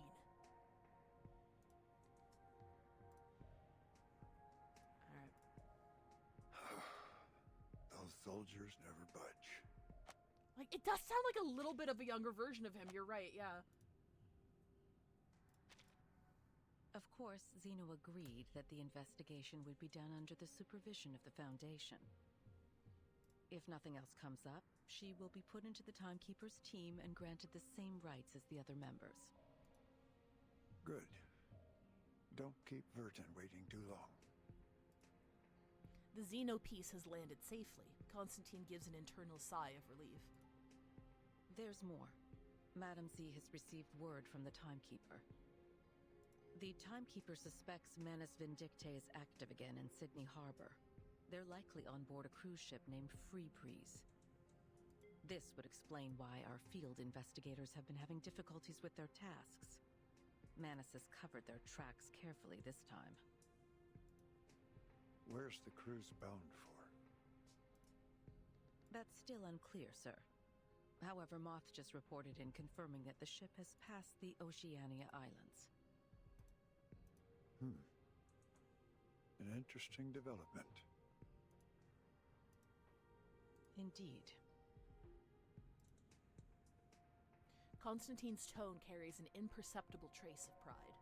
We're making excellent progress. That's good. Assign a new mission to Vertin. You mean to send them on that cruise? It's definitely the same voice. Okay, all right. I hear it too. Sorry. This comes as like a legitimate surprise because we very seldom. I think this might be the second time in the game we've heard the president speak. Like, we don't see him or hear from him very often. So, like, I didn't make the connection until just now, because we don't hear from him a lot. We can't keep her under our wing forever. Understood. The conference room falls silent once more. Amid the layered marble pillars, a flash of white flits past the window. A white dove lands on the president's hand and gently pecks at his palm. What brings you all the way over here, old friend? He lowers his head, allowing the bird to nuzzle his fingertips. Oh.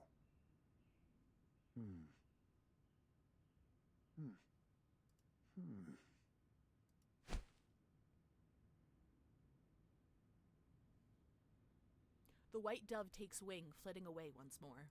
So, Laplace has requested the Foundation's assistance with the Artificial Storm Project?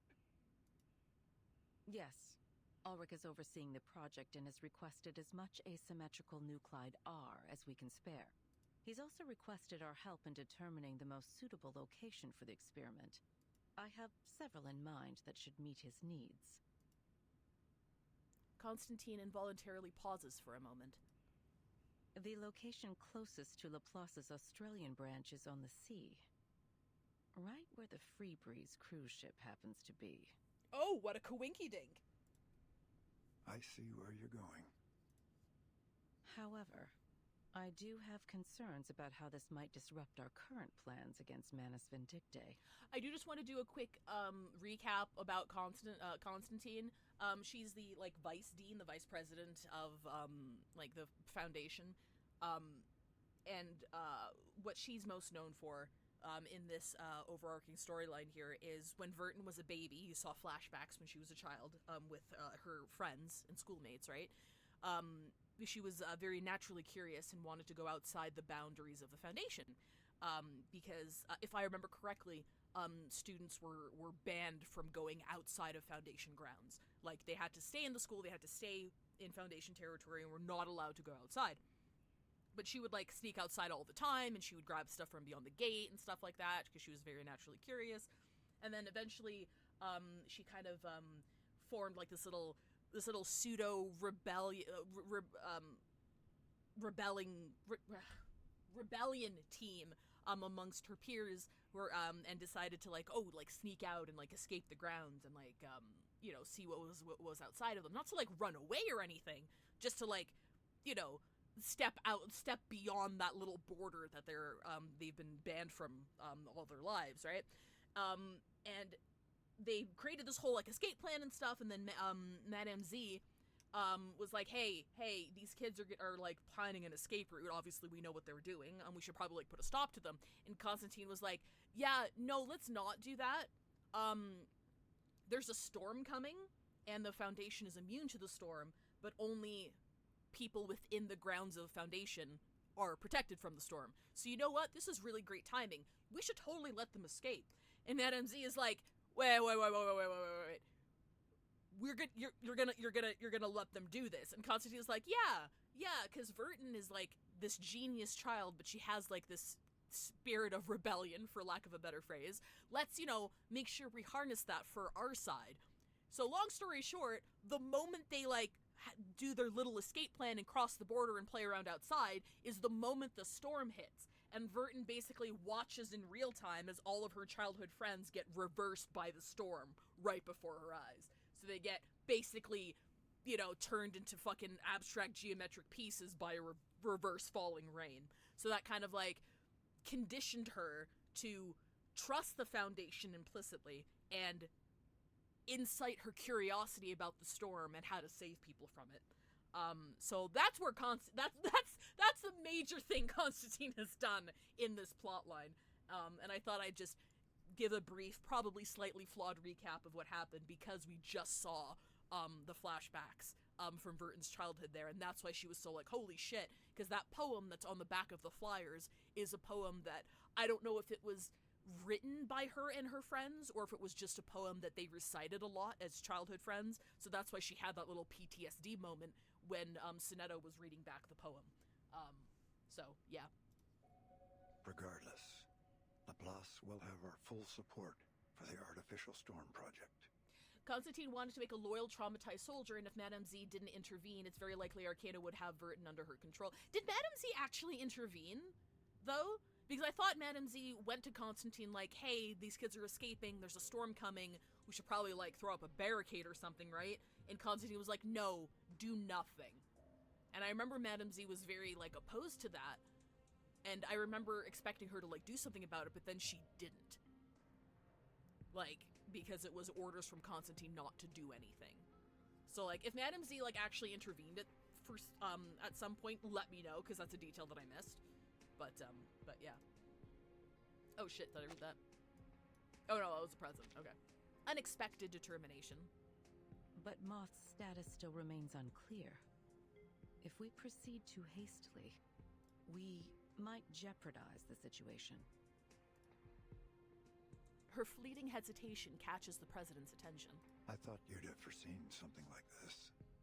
A few pieces must be sacrificed. If you're to win the game, you know that better than anyone, don't you? And I'm pretty sure he's alluding to that incident. Is this also the Pax House's decision? You have my word on it. I see. I'll inform the Timekeeper and Ulrich of their missions. Let me just read that back. I think I'm missing something here. Okay, hang on. Cross Foundation Assistance. Asymmetrical nuclide R, which is a magic chemical they found that is resistant to the storm. Request her help in determining the most suitable location for the experiment. Several in mind. Closest to Laplace's Australian branch is where the Free Breeze cruise ship happens to be. I do have concerns this might disrupt our current plans against Manus Vindictae. Laplace will have our full support for the Artificial Storm Project. Moth's status remains unclear. Who's Moth? Is Moth, Arcana? Or is Moth someone we don't know? Or is it somebody we don't know and this is like a setup to who they are? Moth's status remains unclear. If you proceed too hastily, you might jeopardize the situation. Her fleeting hesitation catches the president's attention. I thought you'd foreseen something like this. A few pieces must be sacrificed if you're to win the game. You know that better than anyone. So Constantine is worried that we don't know where Moth is right now. And going through with this might fuck up what they're doing with Manus Vindictae, separate from Laplace's experiment permissions, I guess. Madame Z rushed to Verton when all her friends died at the storm, but was too late in stopping it. Madame Z said instead of becoming a soldier, becoming a timekeeper, find a way to stop the storm, and has been supporting Verton the entire time. Oh, okay. So Madame Z didn't intervene so much as she was there to direct Verton's philosophy right after the moment of trauma, sort of thing. Okay, I get that. Being a recent joiner of the 1999 community who's nearly a perfect recollection. You and I have a contract. Adore arrive. I heard there were redheads. Yeah, there are redheads. Yes, thank you very much for the tier 3 sub. 16 months, appreciate it. Being a recent joiner of the 1999 community who's nearly a perfect recollection, and the poem was dropped by Manus Vindictae to try and lure kids away. The rebel children sang during a concert. Oh, that was the song they sang during the because there was like this. There was a scene where, because they were part of, like, this choir, there was a scene where Verton and her friends sang something different compared to, like, what they were supposed to be singing during this choir segment. And I guess that was the poem they were singing. It's been a long time. Shit. Ouch. Okay, kind of know who Moth is. Moth is an agent who I believe went to the memories and secrets of Manus Vindictae. Are you, both you and the game a little quiet, or is it just me? And the alerts are loud? Oh my god. Oh, well, thank you for letting me know. I literally do not adjust volumes from stream to stream, and yet every stream, they feel different. And I don't know how to make sure that they're consistent. I really don't. I'll turn the background game up. I'll turn me up a little bit here. Actually, you know what? Hang on. Let me go into my devices. Because I do know sometimes Windows resets the input volume of my microphone just out of fucking nowhere. No, it's at 80. No, okay, it's the same as before.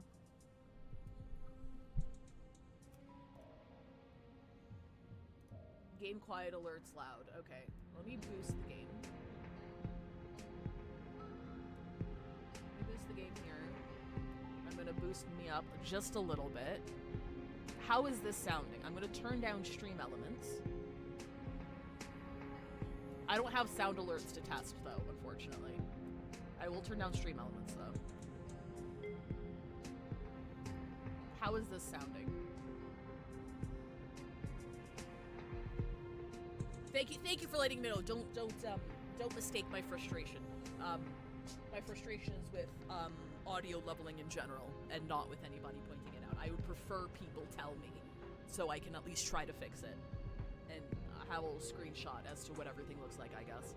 Good so far. Okay. See, I was mostly following this guide that I found online as to where your volume bars should be. Actually, I can just show you. I can just show you real quick. Wait, no, I can't show you because then we'll have, like, infinite recursion. Wait, if I make this, like, really tiny, it'll be less distracting. Give me a second. Okay, so if you take a look here, right?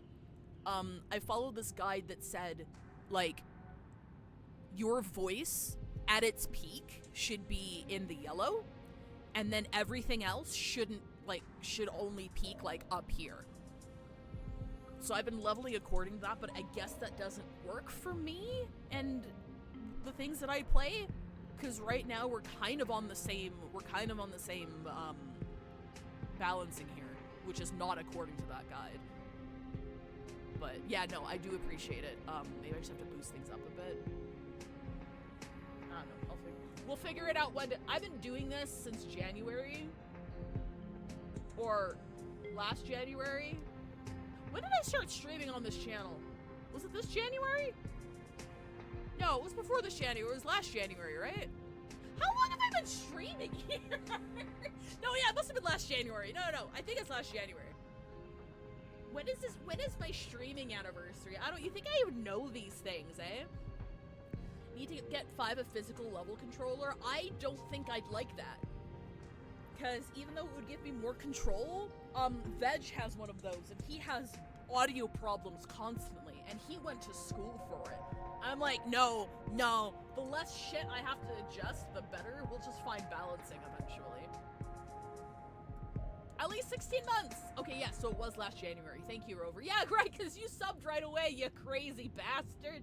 I appreciate you. Thank you very much. I'll keep you informed of any future audio issues. I only say it because I was having trouble hearing your theories and the voice lines. Nope, I appreciate that, Sage. I really, really do. And I appreciate anybody who points it out. Like, don't be afraid of embarrassing me or frustrating me or anything if I'm frustrated. Again, it's not with you guys pointing it out. It's, Jesus Christ, I've been at this for 16 months and I still can't get it right. I'm sorry. That's where the frustration is. I'm like, shakes you. By you, I mean OBS. Anyway, before we continue here, it is actually ad break. If you get caught in ads, we do not continue until you're back, so I'll see you in 3 minutes. I've got this new ads button on my stream deck, hell yeah, and then ads button on my stream deck here. So convenient. I love my fucking stream deck. If you take the time to actually like sit down and set, hashtag not sponsored, if you take the time to sit down and set it up, stream deck is very, very convenient.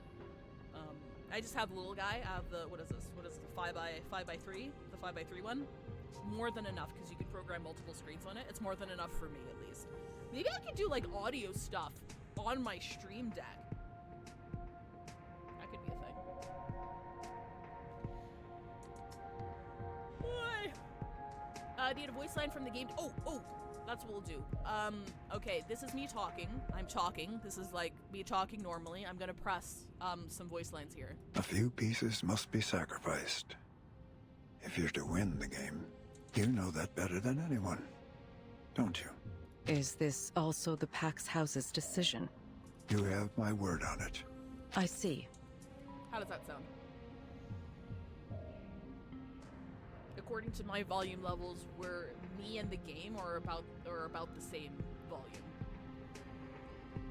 Is that loud enough? Game is notably louder than yourself. Okay, got it. Got it. Let me turn it down. Let me turn it down just a little bit, just a smidge. Okay, actually it was slightly louder than me. Now, okay, now this is me and the game on the same level. A few pieces must be sacrificed. If you're to win the game. I'm theorizing, I'm yapping. You know that better than anyone, don't you? That's totally the guy from the start. Is this also the Pax House's decision? You have my word on it. I see. How is that? Is that any better? I'll also go back to the, when we're done this chapter, I'm gonna go back to the main menu and make sure I actually have, all of the volume between, like, the music and the sound files and stuff at the same volume. That's about the same now, yes. Maybe a smidge louder than you. Okay, I'll turn it down just a little bit more. Just a little bit more. I just don't want it to be quiet. There were a couple people in chat who said, like, the game is noticeably quieter than me. I don't want that. Like, as long as you can hear it, I'm not drowning out the game itself. Thank you guys for your help. I appreciate it. Maybe, maybe what I have to do, maybe it differs per game. Maybe that's the issue. Maybe the issue is the audio balancing, like, varies per, because I play, like, fucking 6 different games on this channel, and maybe each one just needs different tweaking. So what I'll do is, if this sounds good, I'm gonna take a screenshot of all of my leveling, and I'm gonna save it under reverse 1999 and make sure I balance my volumes before each game. And we'll do for the next few weeks here, we'll do a little sound check for the games that I play and make sure that everything sounds good.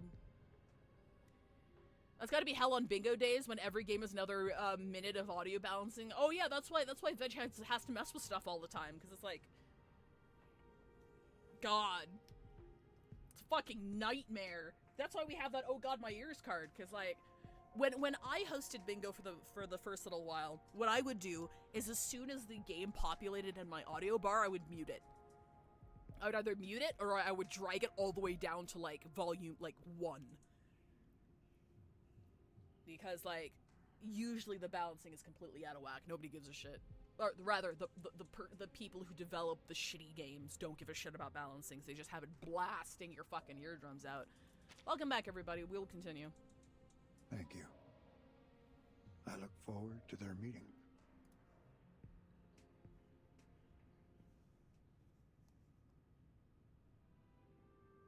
Game voice volume is okay. Awesome. Thank you, Mr. Bean. We meet again, Timekeeper. Pleasure's mine, Mr. Ulrich. I've heard good things about your work with Regulus. Oh yeah, I guess Vertin and Ulrich haven't met yet. Frankly, I was surprised by how selfless, passionate, and forward-looking she is. I'm truly grateful to have someone like her on my team. Thank you, guys. I really appreciate it. The ferrofluid is remarkably stable. Clearly, this is a sincere statement. The situation on the Free Breeze is still unclear. We don't know how many Manus Vindictae followers might be on board. Our plan is to board the crews as ordinary passengers. Regulus said she's made acquaintance with a crew member and has made sure to alter our profiles so we don't attract any unwanted attention. That's good to hear.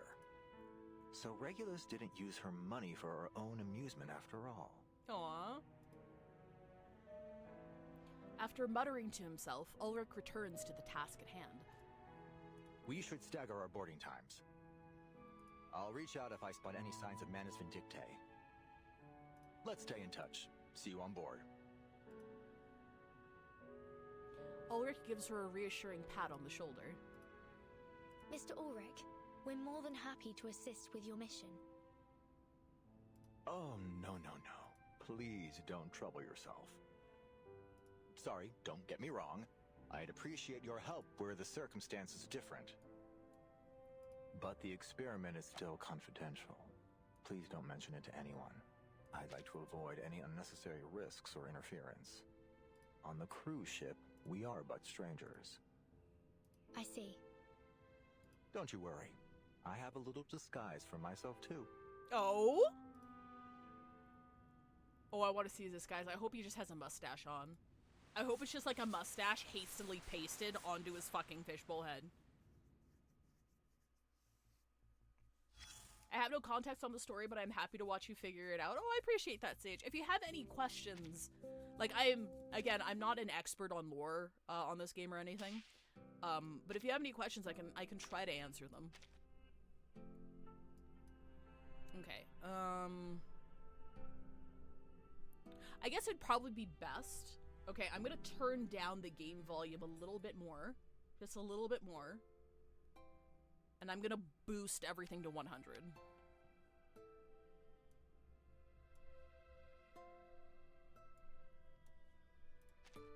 Okay, we're gonna continue and just let me know how that sounds.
adorn their heads, and their bronze skin is glowing under the warm lights. They stand in a circle, occasionally glancing around, the shells on their chests clinking together melodiously. That group over there seems unusually uptight. Having absorbed all the adoration of the people around her, Barcarola makes her way over. She certainly wouldn't overlook the curiosity of any of her guests. Oh, those are the captain's special guests. They're from one of the Oceania archipelagos. Nukuteao, I believe. They're probably just a bit nervous. I imagine they don't often find themselves among so many foreigners. After handling the small matter at hand, Barcarola is hurriedly called away by the distant voices of other guests. Nukuteao. I read about it in a history of arcane ethnicity back in the SPDM. It's a remote place, and its people hold a special kind of shell at the center of their beliefs. They've rarely made contact with the outside world. It's often been described as a peaceful paradise. I also read that the Nukutai almost never leave their homeland. Why are they here? Their hushed conversation clearly meets the ears of the nearby Nukutai. One young boy strides forward, his chest puffed up in indignation. The Nukutai will never abandon our homeland. Just wait. We'll find our way back when the new era comes. The new era. Though in a foreign accent, these words sound all too familiar. Towa, that's enough. Tutu told us not to talk with outsiders. An equally young girl stands protectively in front of the boy. But someone had to tell them the truth. I apologize. I didn't mean to accuse you of anything. I was just curious. Well, next time, keep your mouth shut. What could you possibly know about the Nukutai? The boy looks about ready to explode.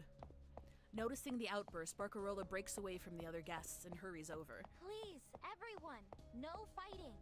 I'm Barcarola, Stop the fighting! musical director. Is there anything I can help you with? I'll do all I can to ensure everyone has a pleasant experience. Before she can reach them, a crisp collision of shells stops Barcarola in her tracks. What's going on? What do you want? Her voice holds no restraint in its hostility. Tutu! Salone, Towa, stay back! These outsiders can be dangerous. Dangerous? Have you never heard of me before? Where did you grow up? A remote Oh.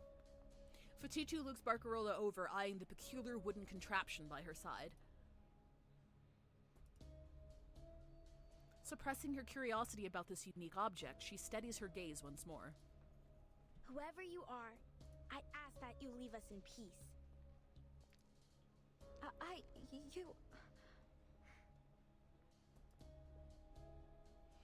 Barcarola is lost for words. Clearly, her status as a musical star has made her unaccustomed to such remarks. Ignoring the now flushed girl before her, Fatutu and other Nukutai retreat back to their corner.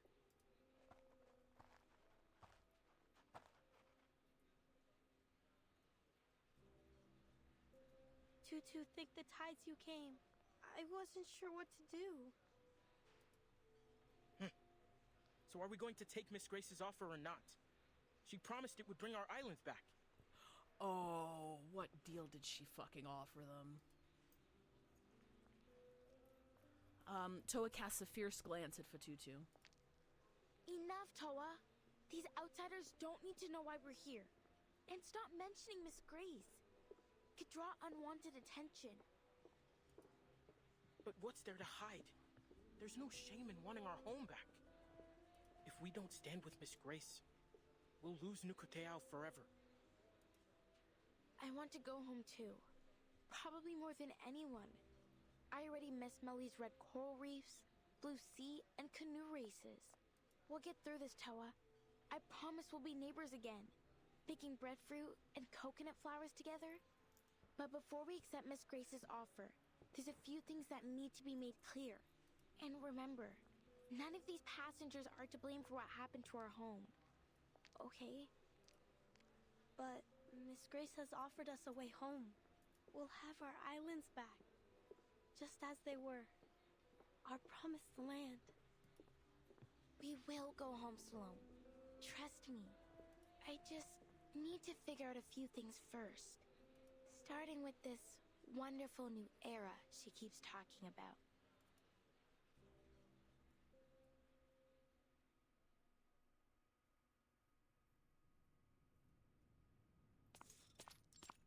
Captain's cabin.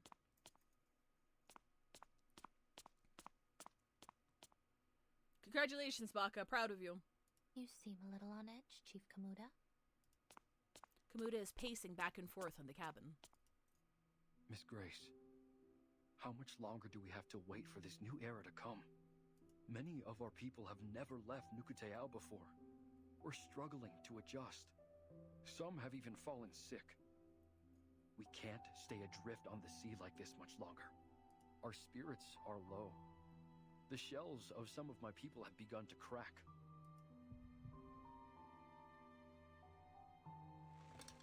He lowers his head to the faintly glowing shells in his palm. They radiate warmth. Not everyone is strong enough to endure this journey. Please, Miss Grace, you have to help us. While it pains me to hear this, the journey must go on. You have nowhere to return to after all. We still have some space below deck. You can use it to store your people's bodies should they die. Bruh! Her gaze remains fixed on the crystalline shells in Kamuta's hand. That's not exactly what we're asking for. Please show us another way. Help us like you did when you foresaw the destruction of Meli. I beg of you. Grace tilts her head, a glimmer of intrigue on her face as she observes the pained expression on Kamuta's face. I've already shown you a way, haven't I?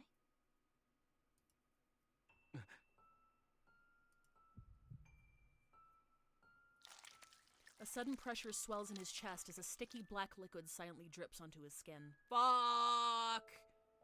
You mean joining the Manus? She's like, he doesn't have a choice! But the Nukutai haven't had a conflict with anyone for centuries. That's why we hid ourselves away from the world. Difficult to persuade my people to do this. All we want is for our people to return to familiar soil, to feel our spirits at home. Nothing more. But Meli is already gone. Yes, but that doesn't mean we should take revenge on the outside world.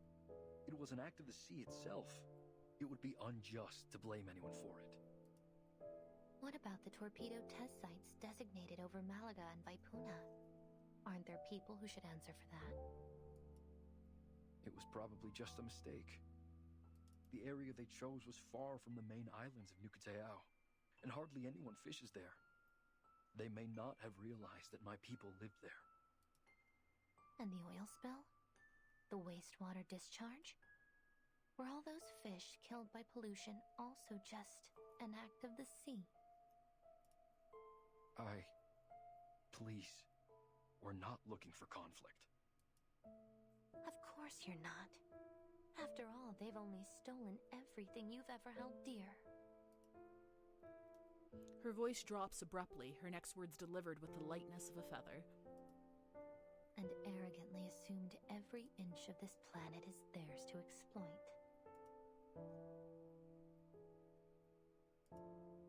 War is inevitable, whether you want it or not, Nukutai.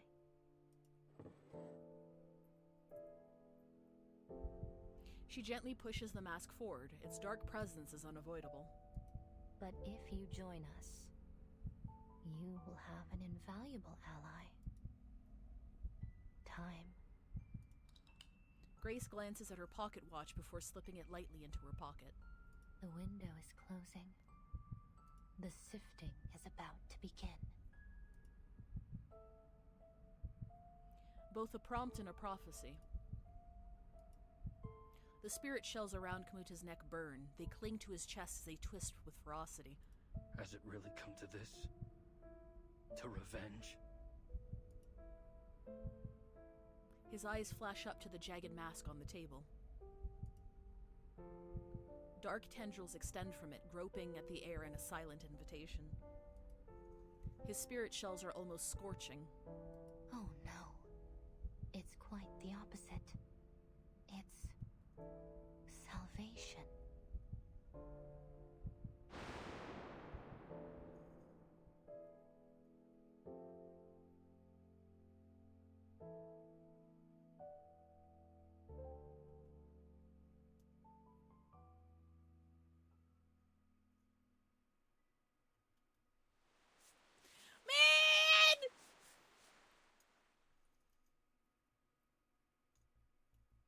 God damn it!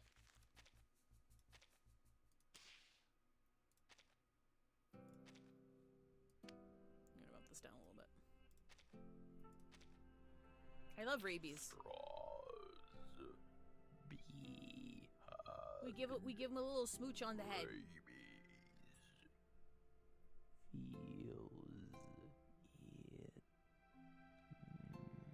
We love he.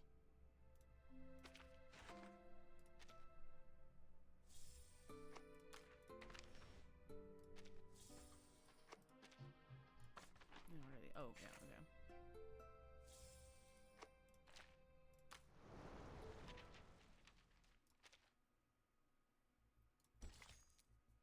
Which would, music or light? Which would you choose to fill your home with?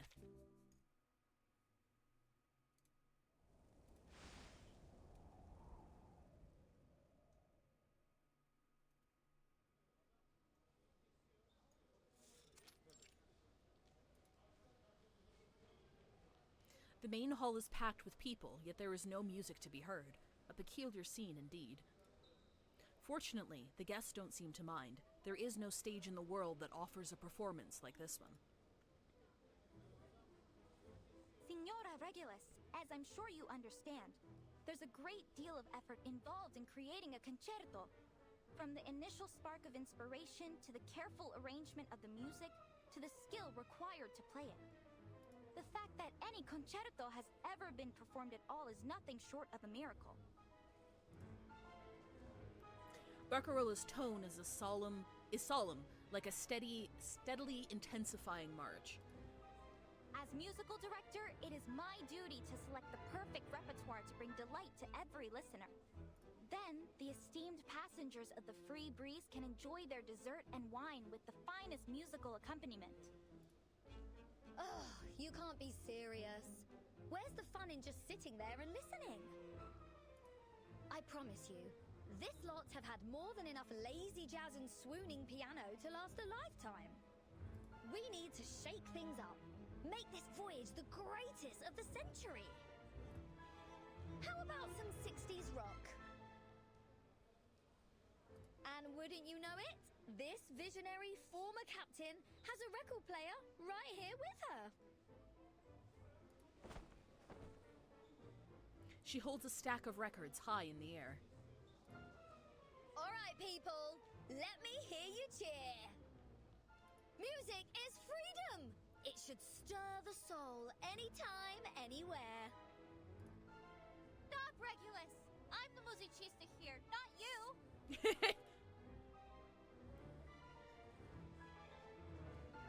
Barcarolla's cheeks flush red. The audience claps, amused by the antics on stage. A small flower-adorned girl sits discreetly among them. These outsiders seem so full of life. They're nothing like what Miss Grace described. Full of hatred and hostility. Fatutu remains alert, her eyes fixed on the stage.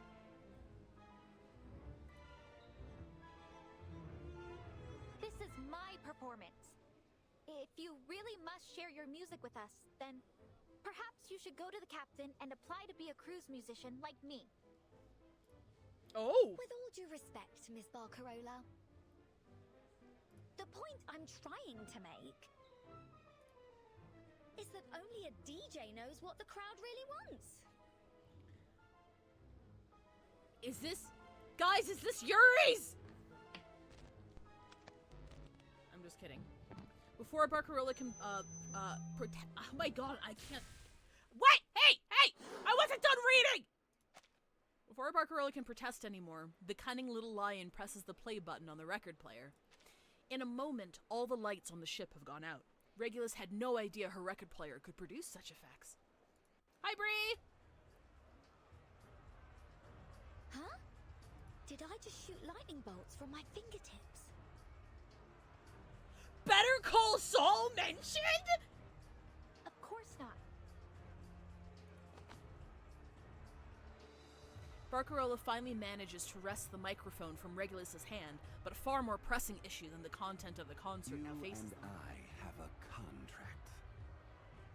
Amid the darkness, discontent quickly arises. Verdammt!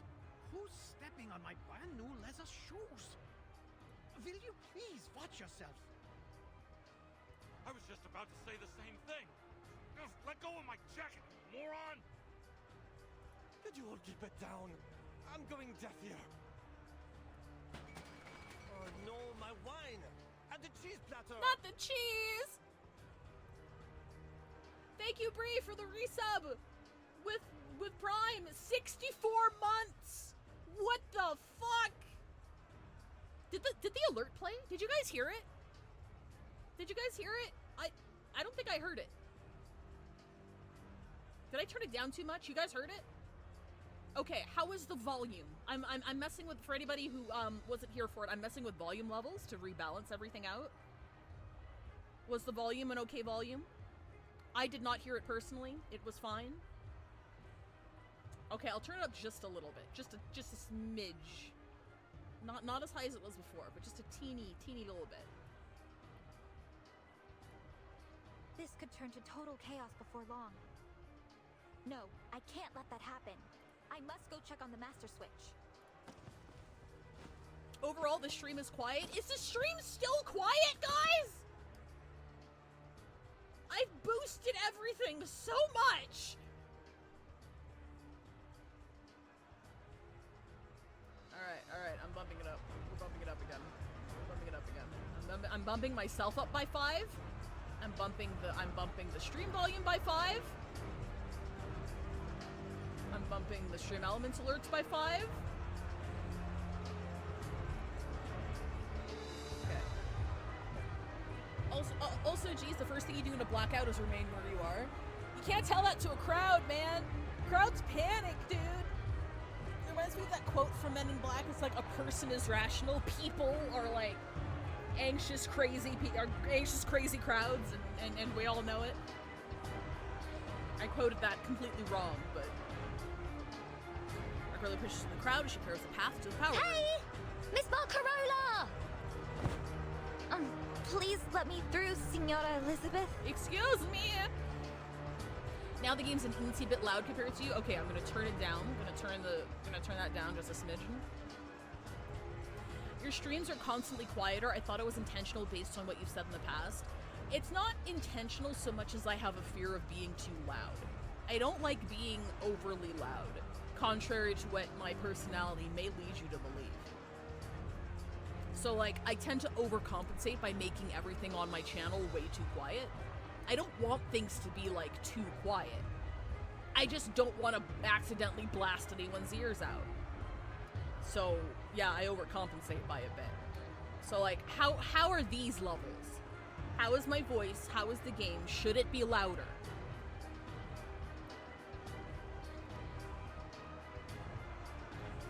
So we're still tweaking. We're figuring out settings. Play the next line to compare. Oh wait, actually I can just do this. I can do this. This could turn to total chaos before long. No, I can't let that happen. I must go check on the master switch. Hey! Miss Barcarola! Please let me through, Signora Elizabeth. It's okay in my opinion? Okay, cool. I did bump everything up by like 10. Sounds good? Okay, thank you, appreciate it. And next time we get an alert, if that, because I had some comments saying that the alert was way too loud, so I've turned that down, so, but I think I turned it down too much, so I bumped it back up just a little bit. So next time we play an alert, let me know if the volume is too bad. Barcarola, where are you going? Let me give you a hand.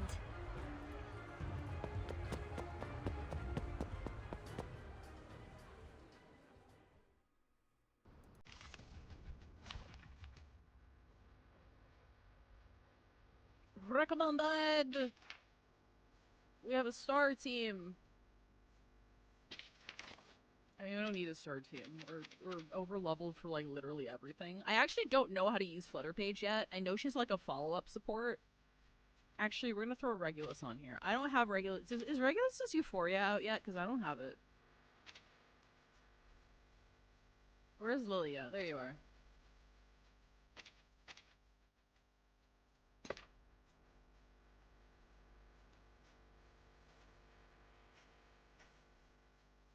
Where's her shit?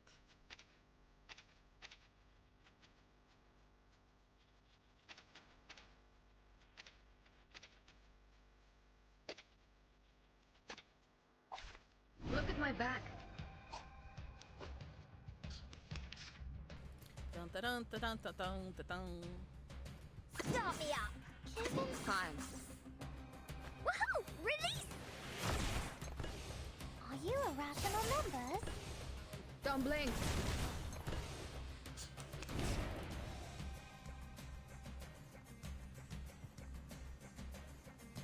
Wanna watch the aerial stunts? It could be found. Oh. Intersect and divide. Victory? Okay, but what does it mean to us? I mean, what does it prove?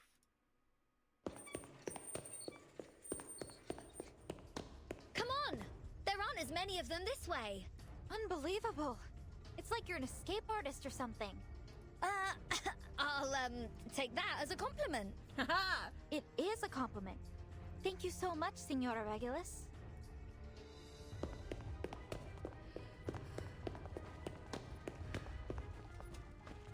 A narrow path. Hey! A narrow path appears, and Barcarola unceremoniously pushes forward with all her might. Oh, we're missing. Oh, it's autoplaying. Hang on. A faint light flickers across Barcarola's vision, then quickly falls to the ground. Are you good? Can I read now? Can I? Okay. Narrow path appears, pushes forward with all her might, but it seems the surprises for today are far from coming to an end. All right. What was that?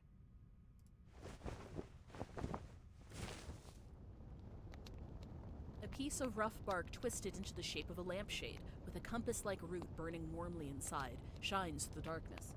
Tutu, are you okay? I'm fine. How's the Sea Mother's eye? Solid as ever, of course. It takes more than a few knocks to damage Nukutai craftsmanship. I knew getting too close to those oafs would bring trouble. Oafs? Are you calling me stupid? Yes!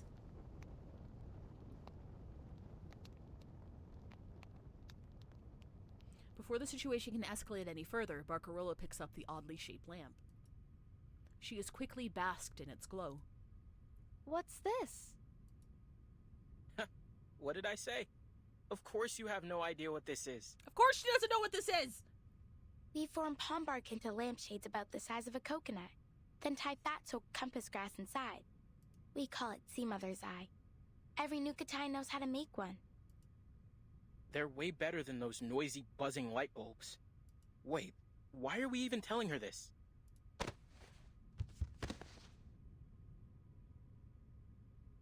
Shh.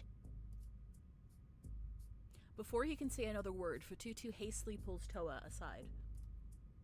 We need to lower their guard. Huh? Toa eyes Fatutu suspiciously. So that we can earn their trust.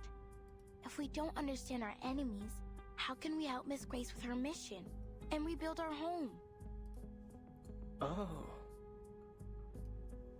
Besides, we can't just leave them to shout and run around. It'll disturb our people's rest. Toa finally breathes a sigh of relief. Trust me, that girl will thank us for this later. And then we can get all the information we need from her. Then we should make more Sea Mother's eyes and hand them out to the outsiders. Now you've got it. By the waves, Tutu. You really are clever. No wonder the elders always listen to you. Despite this praise, Fatutu turns away, a quiet look of doubt on her face. Is this really the right thing to do? Regardless, the sound of bark scraping grows as her people get to work.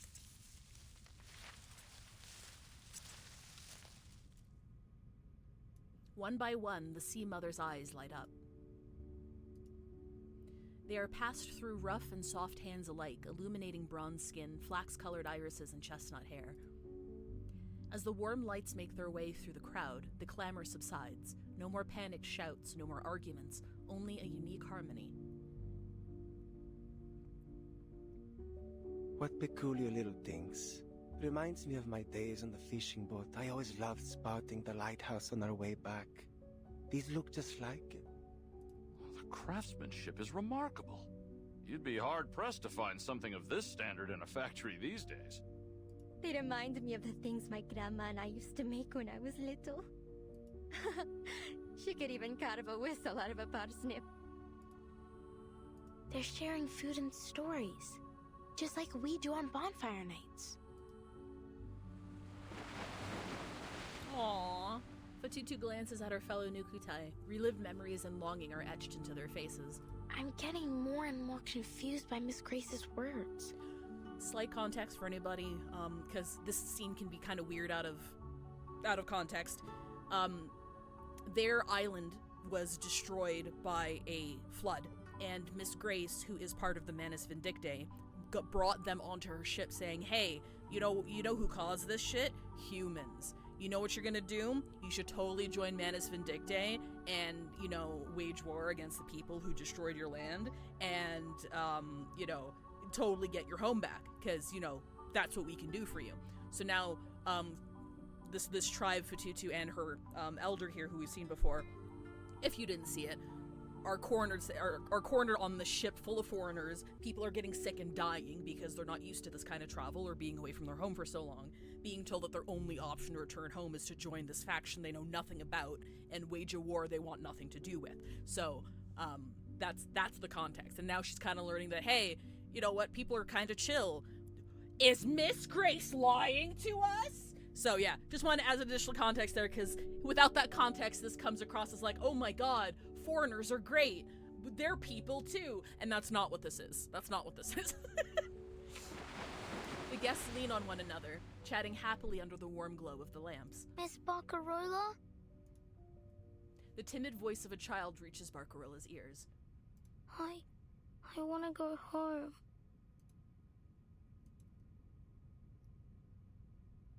The scene before her is a mess. This is certainly no time for a symphony performance. Among the crowd, she sees Regulus shaking her head. Is this one of the changes I must make to truly embrace music? I also like how Barcarola's just kind of here. She's just kind of here.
I've learned so much about the outside world since I boarded this ship.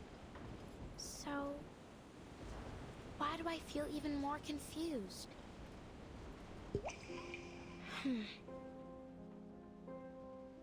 I trust my people. They're good and kind, and they've never lied to me. You just have to look at their spirit shells to see it. The songs and dances of Melly nourish the shells, and the purity of my people's souls color their surface in the most beautiful patterns. And Miss Grace, she's been good to us too.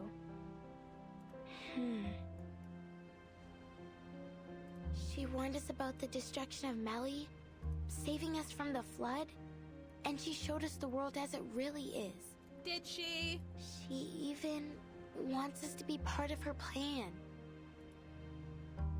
Our ancestral shells have also told us how terrible the world outside is. That it's a place with Zanguma witches, Nakarua serpents, and all kinds of other beasts. But...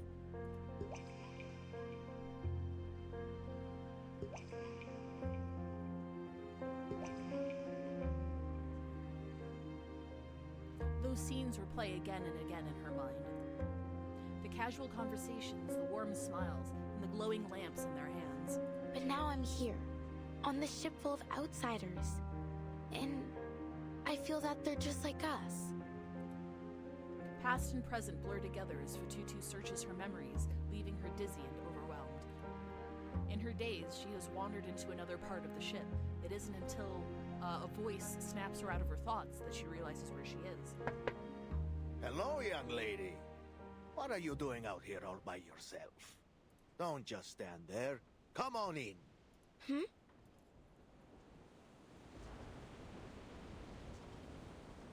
Sorry. I didn't even realize where I was going. One helmsman gives her a hearty pat on the shoulder. No need to apologize, my dear. You are more than welcome. You saved us old folks from sitting here in silence till we reach shore. Charlie's just happy to have someone new to tell his stories to. I bet Esam will jump at the chance to show off how he drives off those series too. Series? I've heard they're a real headache for passing ships, but I've never seen one with my own eyes. Fatutu curiously peers out the window. A strange yet familiar hum fills the air. Uh-oh. Well, well, it seems this young lady knows a thing or two about the sea. How about you give us a hand, eh?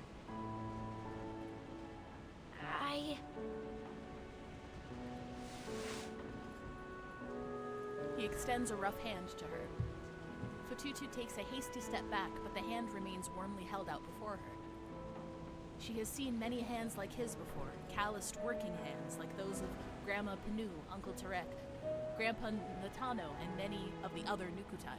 There's something comforting in its familiarity. Me? I'm not sure I know how to... Don't worry, it's almost too easy. These series are afraid of loud noises, and the Free Breeze has plenty of speakers on board. The sea is with us today. Of course it is.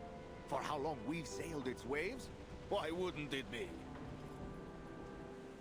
The helmsmen exchange a few winks and shoulder pats. There's a clear camaraderie between them.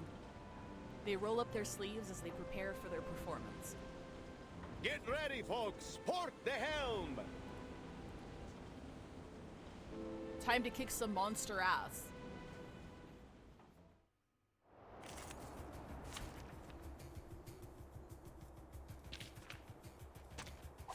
Playtime, boys and girls. Oh, they're cool looking! Ceres.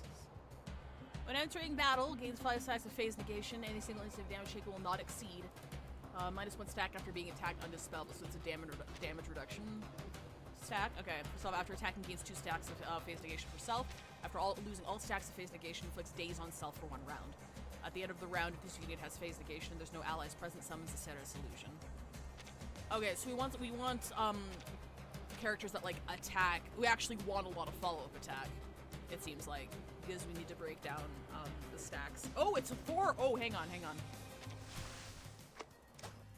I always fucking miss it when they let us bring like 4. It's a full team. They let us bring 4 characters. I'm gonna swap Lucy onto here. Where are you? Where's my robot titty? There we go. Battery checked. Playtime, boys and girls. Okay, so we're gonna put you in the channel state. Newly made this year. We're going to do some buff. Down. And then we're gonna do Loading. Charging. Enjoy. Walking training. Eliminate target. Aim and shoot.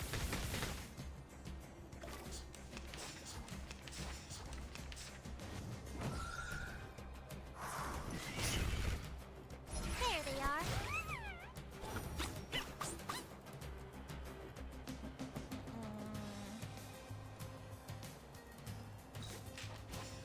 Another try? It's not bad. Cool.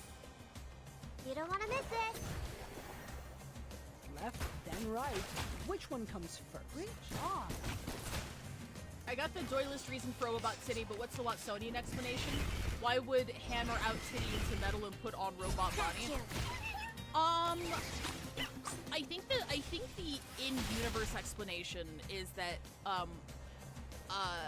Lucy isn't awakened, as mentioned before, where like sometimes arcanists are just objects or animals. So I believe the term awakened is for objects, inanimate objects that kind of wake up and have magic powers. So Lucy's original form is just like a single piston, from what I remember. Like it's just a piston. And, you know, taking orders and shit from like an intelligent piston rubbed people the wrong way. So like she continued making efforts to take on a form that people were more comfortable talking with. And at one point she like adopts the face of a dead person. Like it's just, I don't like it personally. That's why I keep her in this skin and not her I2 skin, because I don't like it when she has a face. I just like regular Robot, and I'm pretty sure that's the explanation. Yeah, steam piston. She awakened during the Industrial Revolution, I think. That was the in-universe explanation. There was so much innovation, human innovation and shit going on. It was like a concentrated center of human knowledge and arcane power. Something like that. Some shit. Loading. Huh? It's not bad. It's newly made this year. The light that illuminates all. Say sorry, miss. Gianna, pay attention. Honestly, you're just spamming Lucy's attack. There they are.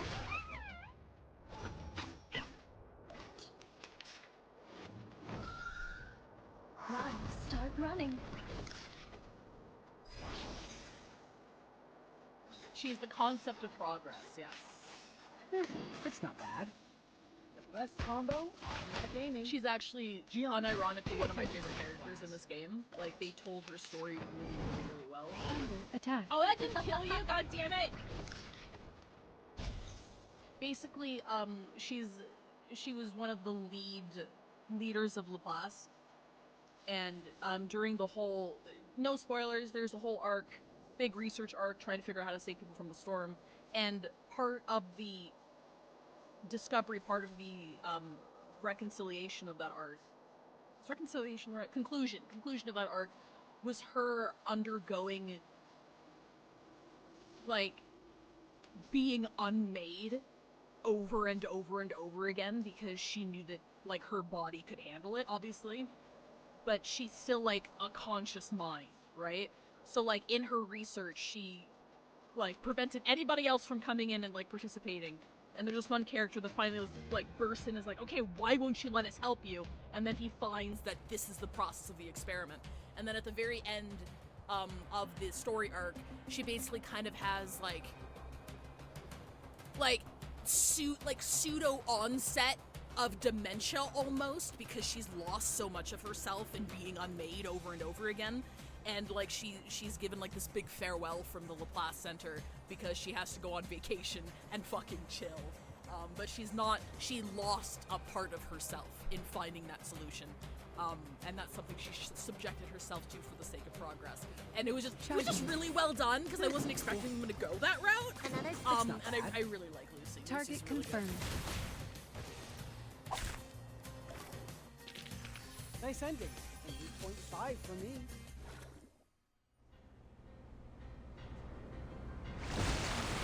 4270, hard starboard.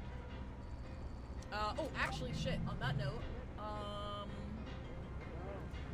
yeah, it's ads time. If you get caught in ads, I'm not going to continue till you come back. I will see you in 3 minutes. Okay, sweet. Where's my Oni gear? How's everybody doing today? I got Pocky. Well, I didn't get Pocky. I got P-Joy. P-Joy? I don't know how you pronounce it. It's P-E-J-O-I. It's reverse Pocky. They're biscuit sticks filled with chocolate. Instead of being dipped in chocolate. They're like hollow sticks filled with chocolate. I'm gonna be honest, I might not be able to like read the narration while I'm eating because I don't want to like take a break. We'll continue on. I did just want to give food though because I was hungry. Just weird because I had breakfast. I've been really hungry lately. I don't know if that's a good thing. Not saying it's a bad thing. I'm just saying like I don't know if it's like a sign of something. I don't fucking know. I wasted a lot of brain power the past couple of weeks being sad. That's probably what's happening here. I need to recoup some brain power. So I've been fucking starving the past little while.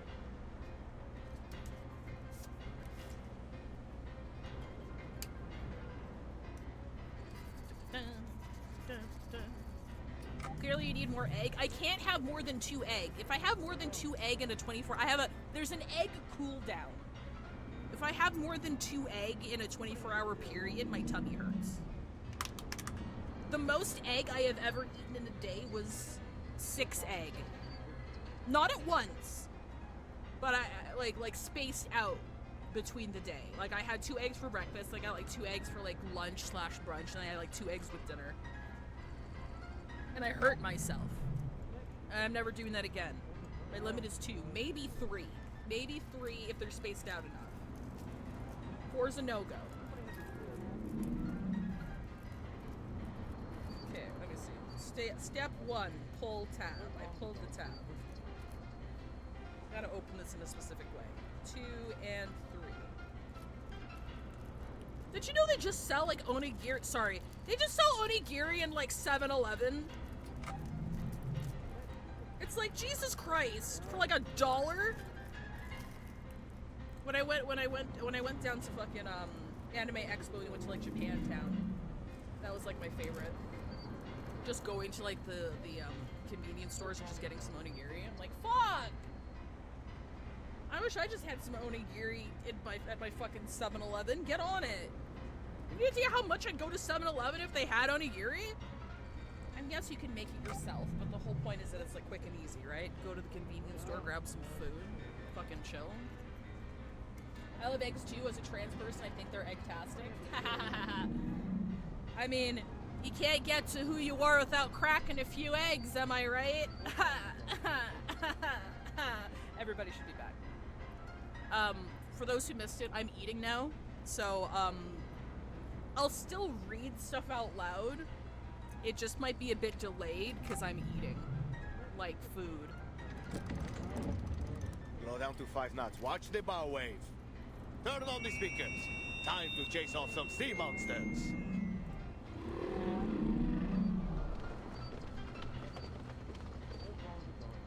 The seasoned navigator issues a steady flow of instructions. The cruise ship slowly turns, skillfully avoiding the reach of the sea monster's tentacles. Signorina? He gives Fatutu a harmonica and asks if she can play it. No. Don't worry. Anything you play will do. Can't be worse than what Essam has to offer. Hey! I can hear you, you know. The sailors joke and jostle as they clamor for their respective instruments.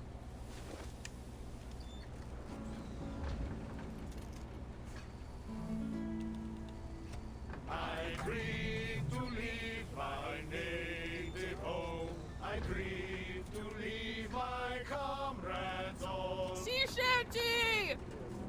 burst into song.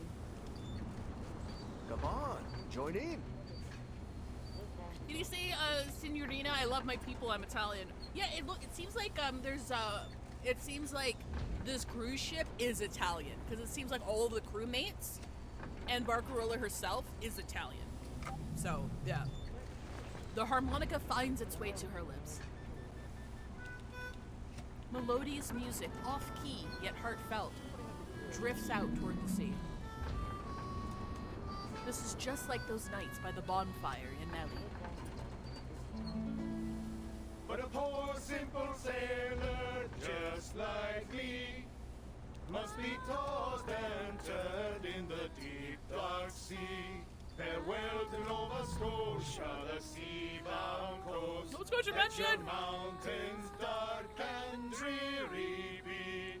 For when I'm far away on the briny ocean tossed, will you ever heave a sigh or a wish for me?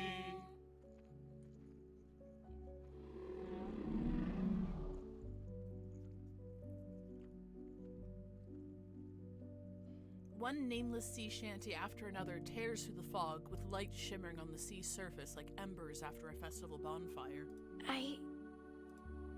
Realization strikes her. She finally understands her role. Miss Grace. Oh, is that like an actual sea shanty? I like the world building in that sea shanties serve like a purpose. Like, maybe sea shanties actually do serve a purpose, like maybe there was mythology or something in like real life that I'm not aware of, but I like how they contextualize it here. It's like sea shanties are to ward off the sea creature that is very real that you get swarmed with, but they just hate noise, so. The outside world is indeed full of dangers, but there is less to fear than you think. I'll help you through it.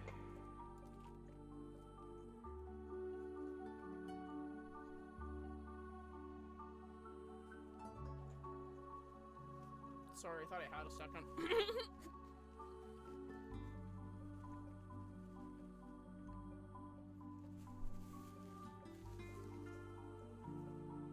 Advice and reassurances echo in her mind. She suddenly feels weak. What am I doing?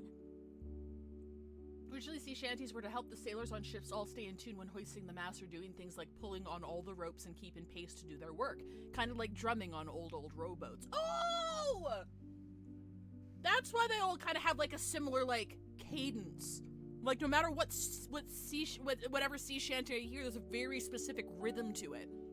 And that makes sense, is to keep everybody in tune, because ships are fucking huge, right? Like a lot of ships are massive.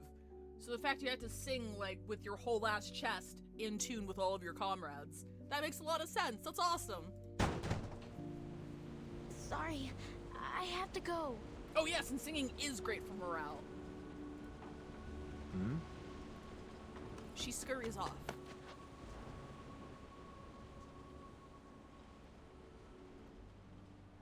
Oh, thank you, Timberhawk. Apparently, there's a selection in the music channel on the Discord. !Discord. I don't understand. Why are they so nice? This is nothing like the stories. Her questions hang in the air, and so too does a knuckle at a door. Come in.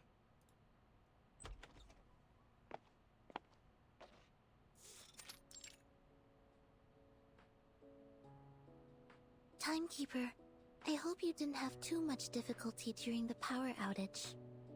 Not at all, Sonato. It actually gave me the opportunity to try out X's latest invention, the bouncing bulb. It's very interesting. A little draining, though. I love Verton so much. She's so fucking cute. Hang on, I'm eating sushi. Would you like to try out one of these, then? Did you make this, Sonato? I did. Miss Saloni from Nukuteo taught me how to make it. It's called a Sea Mother's Eye. Aww. She told me every household in Melly lights them during storms to help guide those at sea safely home. Aww. She said, with this, no one will ever be lost in the dark.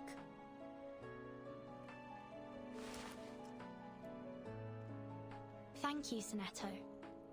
And what a lovely saying.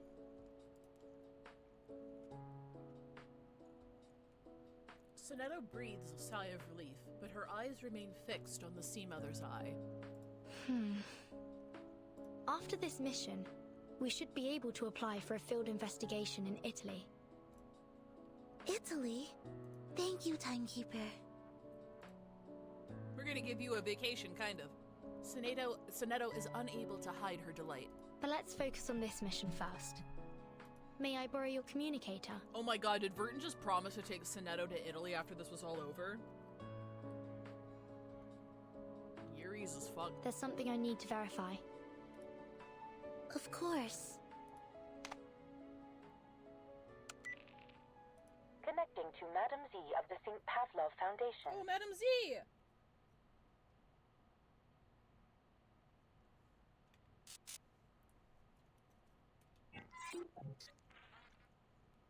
The person you're trying to reach is currently unavailable due to communication interference. Please leave a message after the beep. Huh?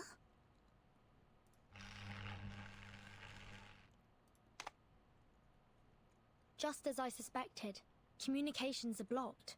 Someone's jamming the signal. Do you think it's Manus Vindictae? I mean, that makes sense if they're running the ship. It's possible. The flyer proved that this ship has some kind of association with them. We need to stay vigilant. Okay, yeah. The poem is a Manus Vindictae poem that was spread to Vertin and her colleagues when they were children to help get them outside of to help them rebel and get them outside of the grounds of the Foundation. Regulus should know about this. I'll go find her. A heart-wrenching scream echoes from afar, reverberating through the halls of the ship.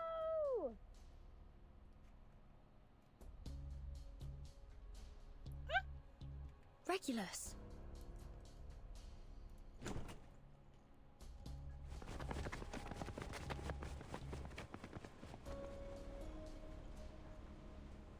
They hurry over to the source of the scream. Regulus! Are you alright? Sonetto stops in her tracks. The scene before her is all too familiar, for it has played out countless times at the LSCC.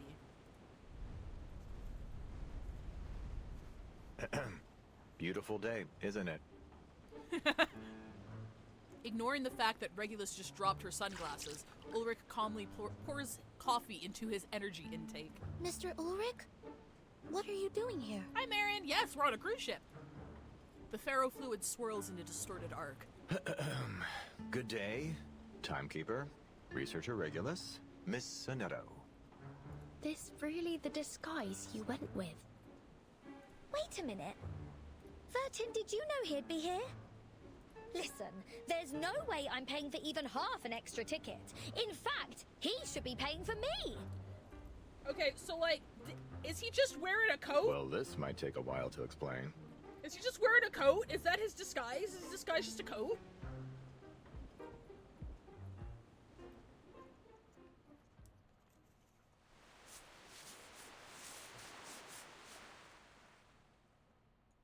That's so funny.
unofficial meeting. Artificial Storm Project was held before the Free Breeze set sail from Australia.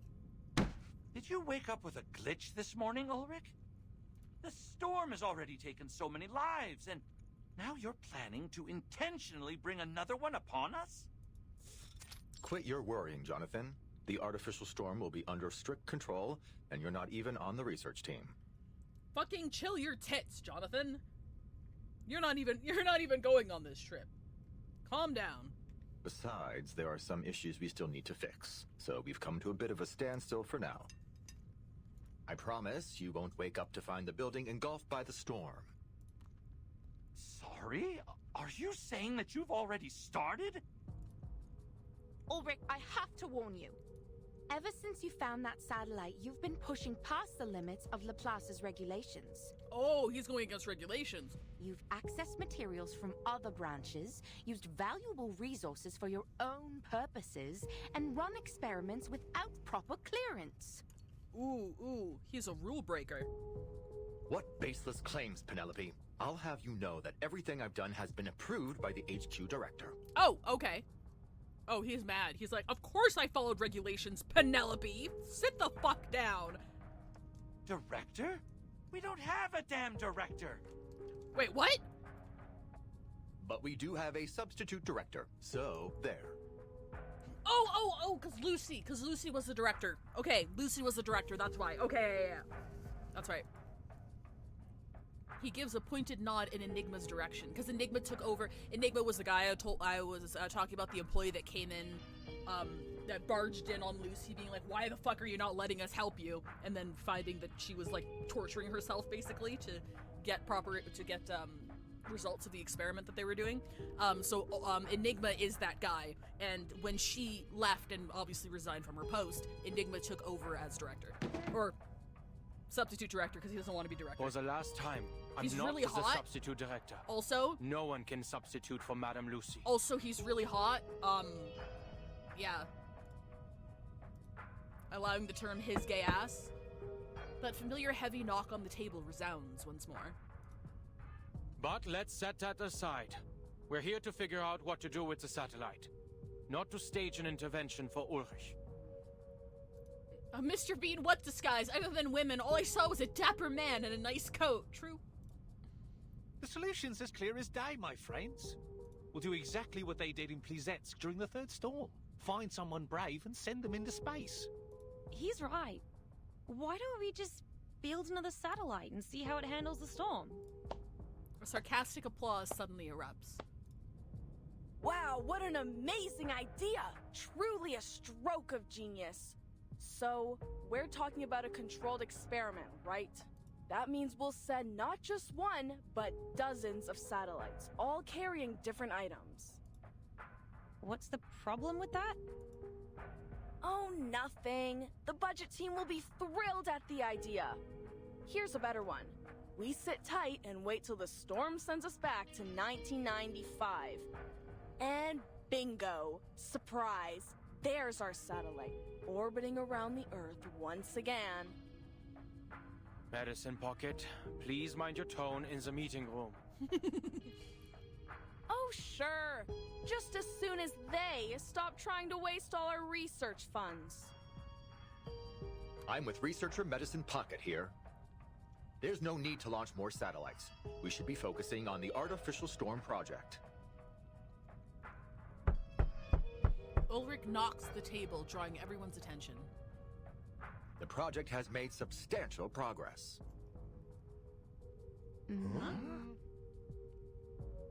I have collected every item that was once on the Regulus satellite, including the space seeds from Plesetsk. You have no idea how difficult that was, let me tell you. It was easier to get Regulus's record. Still, you probably didn't need to steal it, Ulrich. You say that, but I've heard that it isn't going all that smoothly. Accelerating the reaction of asymmetrical nuclide R with fixed frequency sound waves so as to stimulate the storm. It sounds impressive, but what's the payoff? Have you found the key material that provides immunity from the storm? Good point, Lucas. I never claimed the experiment was perfect. In fact, I'll be the first to admit that it has some serious procedural flaws. Huh? Through 26 microscale artificial storms, I tested 7 different space seeds, an astronomical spectrometer, a high-speed photometer, some obsidian crystals, and a Lycopus lucidus talisman. On that documentation we read earlier. None of them endured the trials. By which I mean, we skimmed through and I summarized really quickly and probably missed some points. So what do we do now? Just give up? Hang on, I'm opening my other onigiri package. Give me a second. Oh, the pull tab's on backwards. Hang on. There we go. No! Of course we don't give up, you fool! Ulrich awkwardly clears his throat. But I have used all the asymmetrical nuclide R that we had in the warehouse. All of it? What? Medicine Pocket springs to their feet like a shocked animal. Sit down, Medicine Pocket. Jonathan, go get some stress ball. No! I can shout all I want, okay, Substitute Director? Medicine Pocket slams the table, sending papers flying. Ulrich! All the asymmetrical nuclide R! It's all gone? I had to use it. It's just standard consumption, like in any other experiment. And I got results. With that amount of resources, of course you'd find something, dumbass. Even a broken clock's right twice a day. Keep at it if you want. You're gonna smash that dead end head on. I don't see why you're commenting on my work. We're not even in the same department. Ulrich presses down on the table to ease the vibration shaking the ferrofluid in his tank. Because you used my materials! That was most of the nuclide R from both Laplace and the Foundation! You have to be kidding me! You get all you want while I'm here like some chump filling out endless forms just to get a few drops! The badge on Medicine Pocket's chest creaks under the stress of their shouts. Next time, just give me the funds and nuclide, and I'll be more than happy to run a few laps in the storm with that crap from the satellite and see what happens. We would never endanger the life of a researcher like that. That's why we should launch another satellite. No need to risk anyone's life, especially since we got plenty of colleagues with aeronautics experience. Can't do that. Our best space expert is still in the Laplace care unit. Wait, which one's that?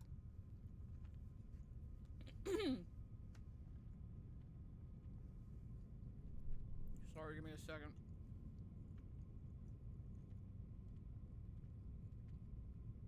Meat and barbecue pork.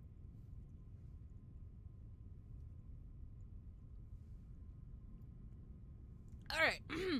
The smoke temporarily clears, and finally, one member returns the meeting to its main agenda. So, Ulrich, what's the next step with your experiment? I'm taking it outside, of course. The richest deposits of asymmetrical nuclide R aren't in the lab or the Foundation's warehouse. They're out there in the real world. We've been overlooking how the density of nuclide R has affected our experiment results. Come on, Ulrich, that's just an excuse. Where would you find a higher nuclide R density than in a Laplace lab? That might be the exact problem. The environment here is too controlled, too clean. The storm has never been the manifestation of order, but of chaos.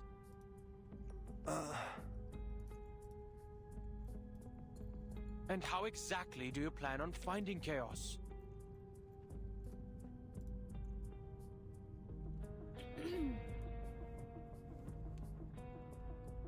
The scientists are fighting tooth and nail to secure the budgets for their individual projects.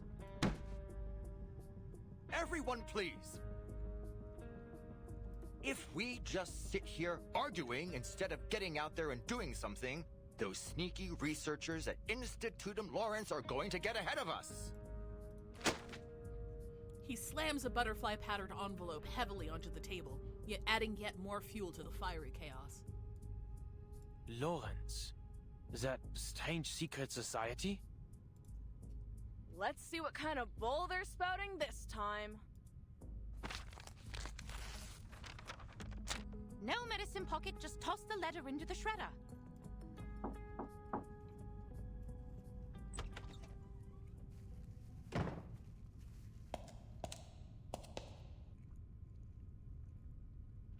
Hurried footsteps echo, and a clear voice cuts through the chaos.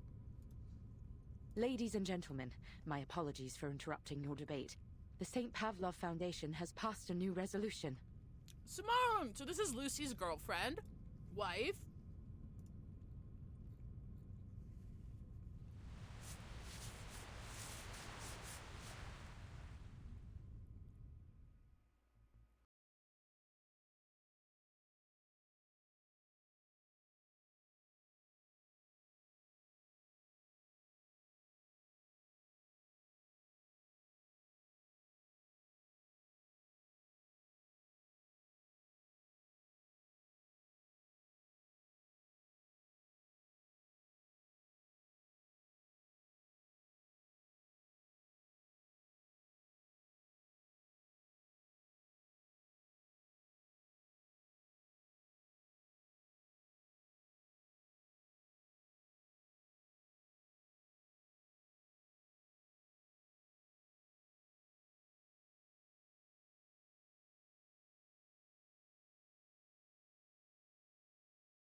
Simone's statement is definitely a much more damaging bomb.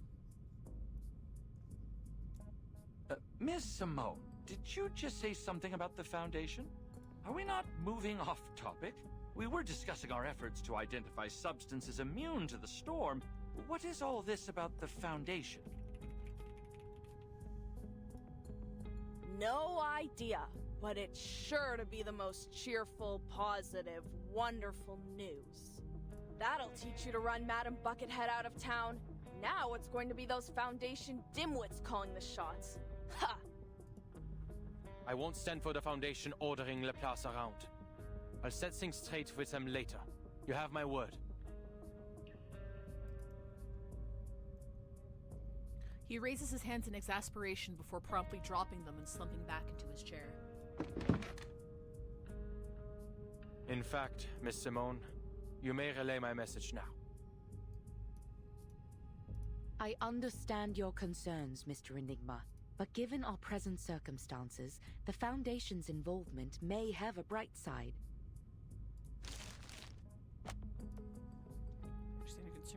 Okay, alright. She unfolds a neatly prepared document. The resolution the Foundation relayed to me was principally concerned with your artificial storm project, Mr. Ulrich. Huh? What? Did you switch gears on us, Ulrich?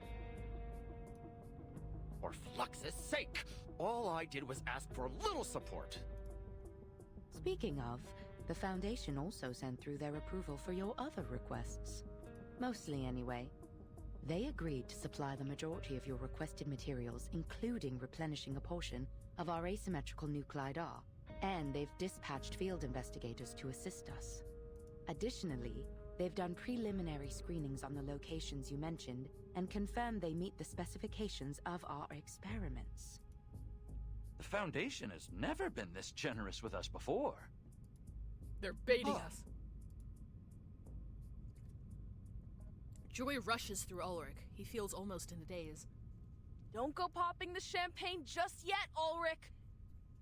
Our new bosses aren't going to come anywhere close to replacing all the asymmetrical nuclide R you've wasted. Ulrich ignores them, his gaze fixated on the letter in Simone's hands. Still, it's all too easy. What's the catch? They want to witness our results. Firsthand. The table is smacked once again. Deal. Someone, anyone, take down the minutes. Ulrich pounds the table once more, sending waves to the ferrofluid. They also sent over another possible location that they haven't been able to confirm. A ship. The Foundation has requested that you investigate it personally. The Timekeeper will brief you on the details. Fine, fish tank. You're off the hook for now. Why is it that once you finally get a break, Andy! rather than taking a rest, Be prepared, Andy. The gang you chimed in with good vibes instead and come ready to to me? raid. Hell yeah! Thank you very much for the raid, Andy. Appreciate it. Let's get you a little shout out here. Were you playing? Oh, you're also doing Reverse 979. Were you doing the current event as well? I'm quite late in doing the story content. We're just doing this now. Well, thank you very much for the raid. Hello, everybody from Andy's channel. My name's Fivetail. I play gacha games, so you don't have to. Right now, we're finishing up the first half of the current story event.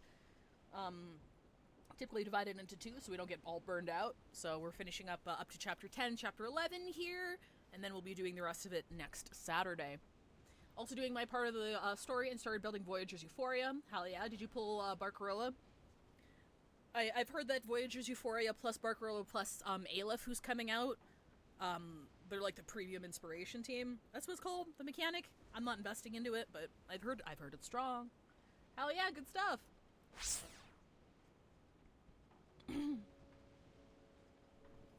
Impromptu incantation. Impromptu. That's what it was, not inspiration. Regulus glances at them, then her eyes fix on Ulrich, who was calmly removing his disguise. His disguise of a trench coat. Just so we're clear, you're not planning to smuggle out my treasure, right? I wouldn't think of it. Fab. And you're not angling that I foot the bill for this excursion, right? Ulrich clears his throat before steering the conversation back on track. The Foundation's intel appears accurate. After some preliminary checks, I am certain this will be an ideal locale to conduct our experiments. I've never seen such intense readings of asymmetrical nuclide R outside of the storm. Now hold on a minute, Ulrich. You're not about to take a swim, are you? Only if necessary. With my record? You've got to be off your rocker, mate. Ulrich quickly abates her protestations by presenting her with the record. Not at all. It's time it was returned to its rightful owner. She embraces the record like an old friend. Oh, my darling. Oh, my treasure. Welcome home. Oh, I'll broadcast your tracks on Radio Apple for 72 hours straight and hold the rockinest party ever just for you. Oh, you've got my word. The joy of this reunion pours out of her before a graver possibility flashes across her mind. Hold on. You're not about to withhold my funds, are you? Fret not, Regulus. Given its special significance to you, we made its composition analysis our first priority. Now that the first step is done, I'm more than happy to return it to you. I love the Beatles. But what about your experiments? Clutching her little thing in her hands. Why did they phrase it like that? Regulus hesitates, then reluctantly hands it to Ulrich. Ulrich clears his throat again, donning the feigned formality of his disguise once more. Not to worry. I've already made arrangements. That's concrete, baby. My god. He proudly raises his coat to unveil Laplace's latest masterpiece. Thank you, Hidden Tome, for the follow. Dozens of identical little thing records are stacked neatly together. We went to great lengths to ensure these replicas were identical in every way. We even reproduced the ink used in the signature, identical down to their heart and soul, courtesy of Laplace craftsmanship. We've achieved complete consistency in both composition and appearance. Ulrich's proud tone is cut off by Regulus's exclamation of surprise. What? Well, I've got to hand it to you. They're dead ringers for the real thing. But this is piracy. And not the fun kind. Musical piracy. He made bootleg vinyls. Drastic times call for drastic measures. I hope you'll find it in your heart to forgive us, Regulus.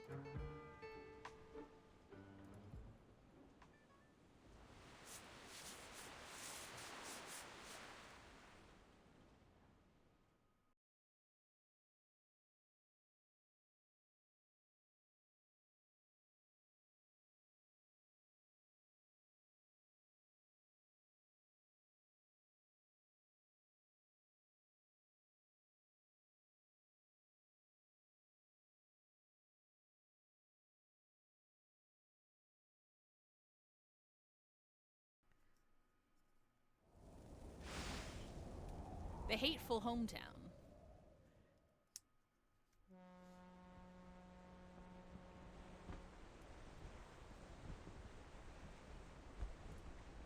Cumulus clouds drift slowly across the night sky like the rolling waves of the sea, the countless stars glinting gently behind them.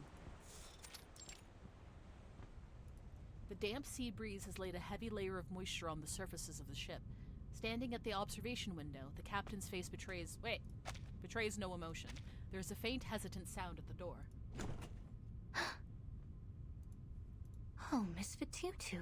I hadn't expected you to visit.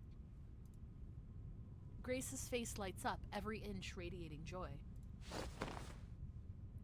She eagerly opens the door, affectionately pulling Fatutu into the room. I must say it's a welcome relief from the onslaught of greedy businessmen and boorish officials.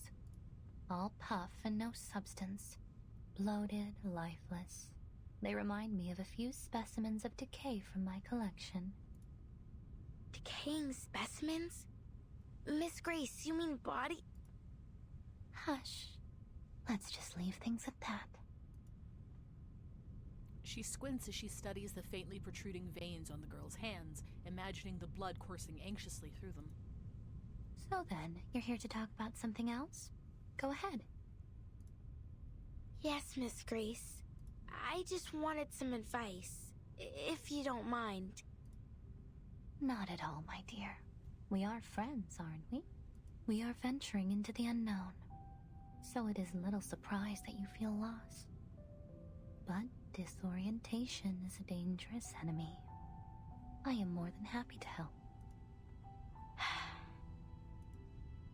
Relax and keep an open mind, dear. We have a long night ahead.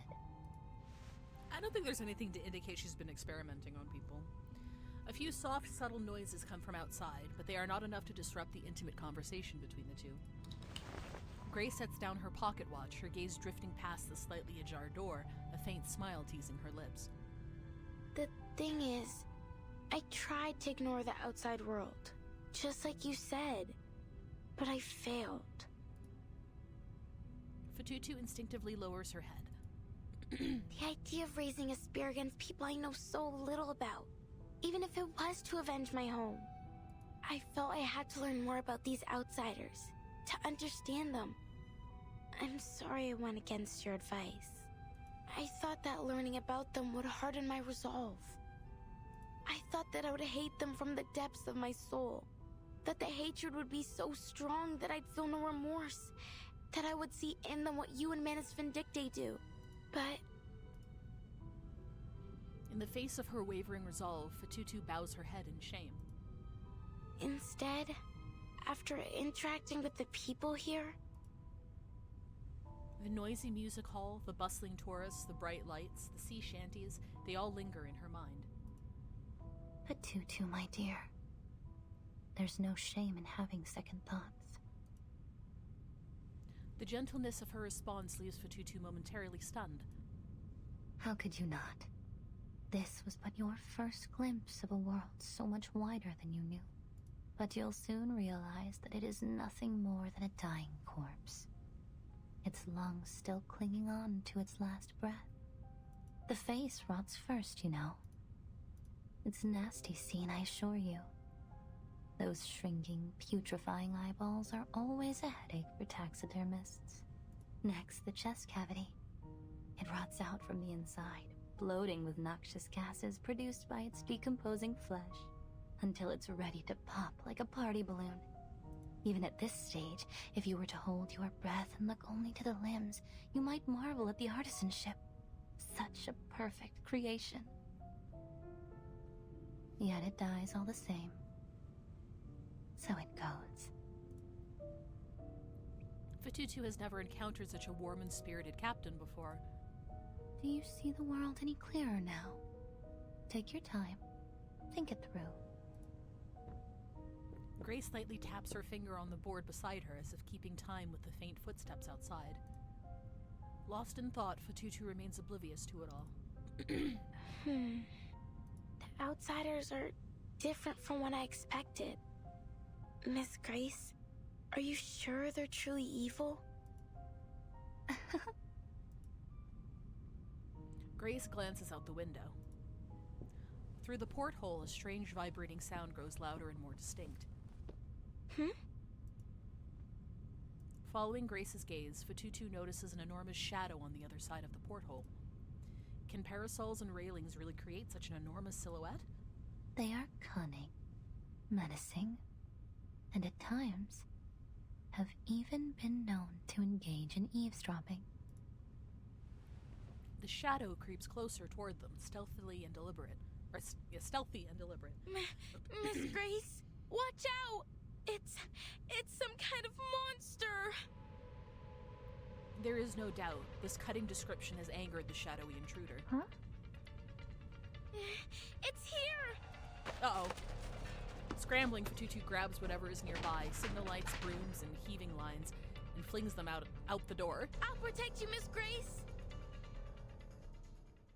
It's Barcarola! Recommended. Do we have a grass team? I don't think we do, actually. You know what? It's fine. We'll just leave it at this.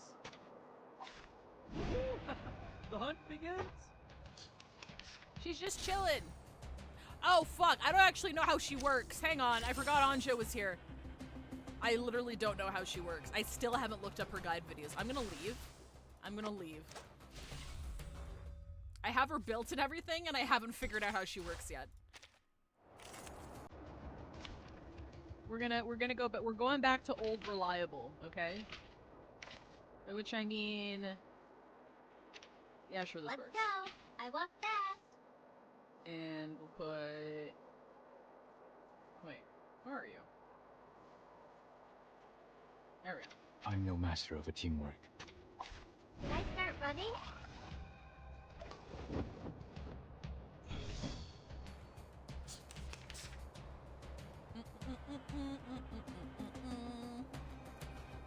The tone, the music. Another jar?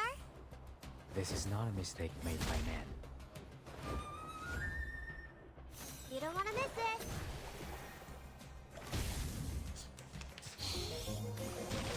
Go, damn it. Listen to the melodies of wind and waves. Oh, that's cool. Oh, that's interesting. More fun.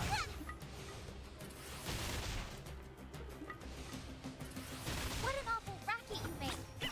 This is a breach of Free Breeze passenger etiquette! Loading, charging. Loading. Barrage.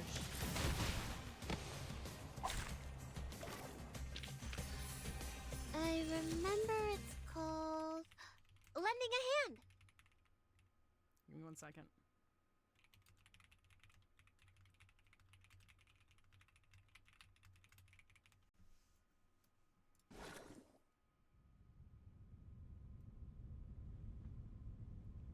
The commotion seems to have come to an end. Is it dead? Panting heavily, Fatutu musters the courage to rush out of the cabin. The figure on the deck is far removed from the terrifying enemy she envisioned. Oh, it's you, Barcarola.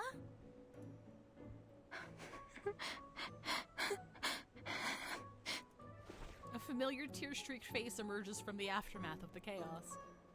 The captain, however, seems unfazed by the disheveled state of her crew staff. Miss Barcarola, what a pleasure to see you. Have you lost your mind, Fatutu? I've been looking all over the ship for you to thank you for the lamps you made. Aww! This is a funny way of saying you're welcome. Not even the rudest student in Cremona would attack someone for saying thanks. An unfamiliar term springs from her lips, sparking Fatutu's curiosity. Cremona? Where's You that? and I Hey, have a thank you for the sub! contract. 15 months! BLT5 That's really not what matters here. Settle down, please, ladies. This was only a small misunderstanding, wasn't it? As both your captain and your friend, I hope that you might be able to resolve this. I do believe I could see you two becoming fast friends. The captain's overtures are anything but subtle. Fatutu here is eager to learn about the outside world. And I'm sure you must have many stories to share, don't you? Consider it a favor. In exchange for those sea mother's eyes. It simply wouldn't do for a captain to leave these two in such a state. Why don't you take a seat, Miss Barcarola? She moves aside, extending two delicate hands to them. The girls take her hands, allowing themselves to be drawn close. Then they lean together on the railing. The sea breeze sweeps across the deck, dispersing whatever awkwardness there was between them. You were quick to gloss over your hometown. Cremona, wasn't it? Grace's voice is gentle and soft. Barcarola finally loosens the tension in her strings, speaking as she looks out over the moonlit water. Cremona, the city of violins, as they say. See, I was born in that awful, dreary old place. But I don't like to talk about it, Miss Grace. Fatutu examines Barcarola's expression. But it sounds like you still miss your home. So why speak of it that way? Is there something wrong with it? In Nicoteo, when we find something rotted in our village, We wrap it up in stinky grass and throw it in the ocean. Do you outsiders not do this as well? Well, it's not completely rotted exactly. It's just... She furrows her brow, seemingly searching for the right words.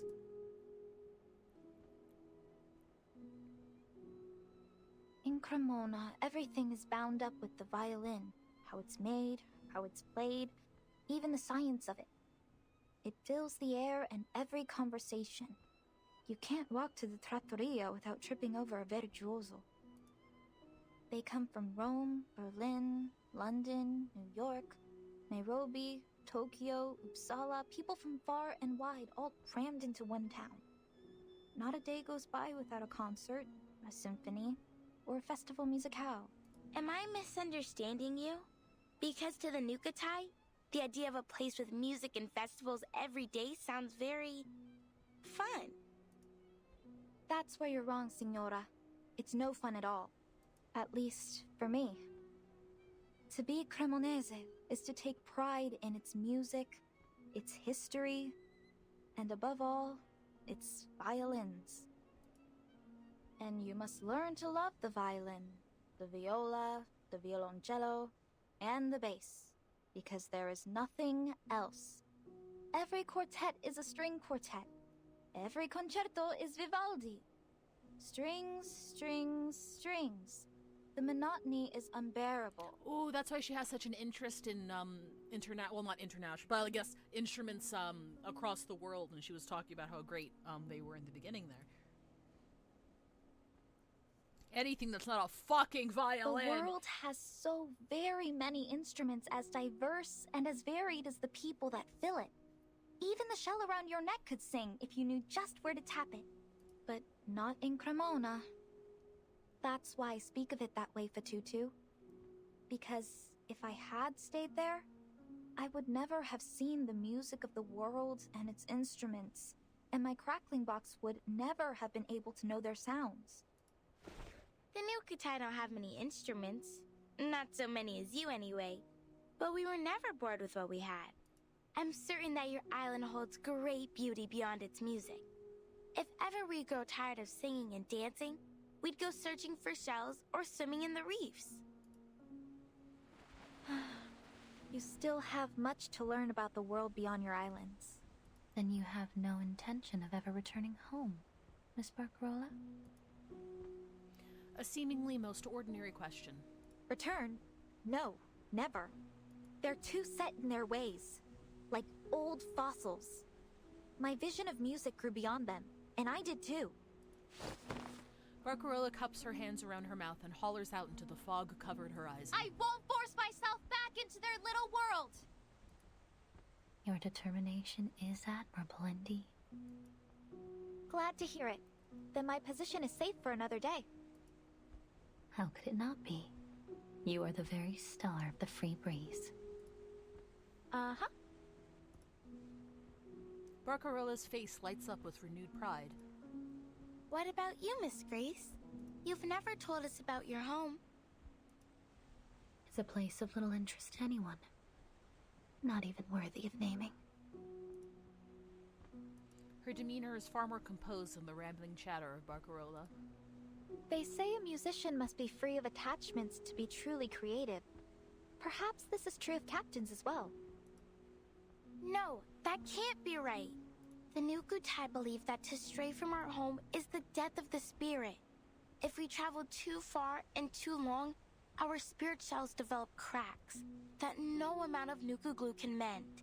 And from these cracks come an intense sadness. The elders call it... clinical depression. Homesick. Aww. Homesickness. See, we have this word as well. The sailors aboard often ask me to play the songs of their youth when they're missing their homes. So many different melodies. Thankfully, my crackling box has all kinds of instruments to suit their needs. I imagine it must be difficult for your people now. If you'd like, I could learn to play some of your songs and perform them. I'd be more than happy to help after all you've done. That's kind of you. I'm sure it'll be of great help to us. I'm more than happy to help, Fatutu. It is my job after all. The girls' conversation seems to stretch on forever, but the increasing frequency with which they rub their eyes clearly marks the passage of time. Eventually, the sun climbs above the sea, painting its surface a satin blue, and as the ship's horn sounds, gentle ripples spread across its surface. It appears the sun has caught up with us, ladies. Mamma mia! The concert! As she rubs her eyes, Barcarola catches a glimpse of the captain lightly shaking her pocket watch and remembers something equally important. I promised Signora Regulus a rock and roll concert, but I haven't even asked her what instruments she needs. Ciao, ragazze! With hurried footsteps clattering down the stairs, Barcarola quickly vanishes. Thank you for talking with us, Miss Grace. Yeah, what was the point of that? She just waited for Barcarola to be clearly out of sight before speaking. Don't mention it. I only hope that it was helpful for you. I have one last question. I was wondering, how do you stay so determined?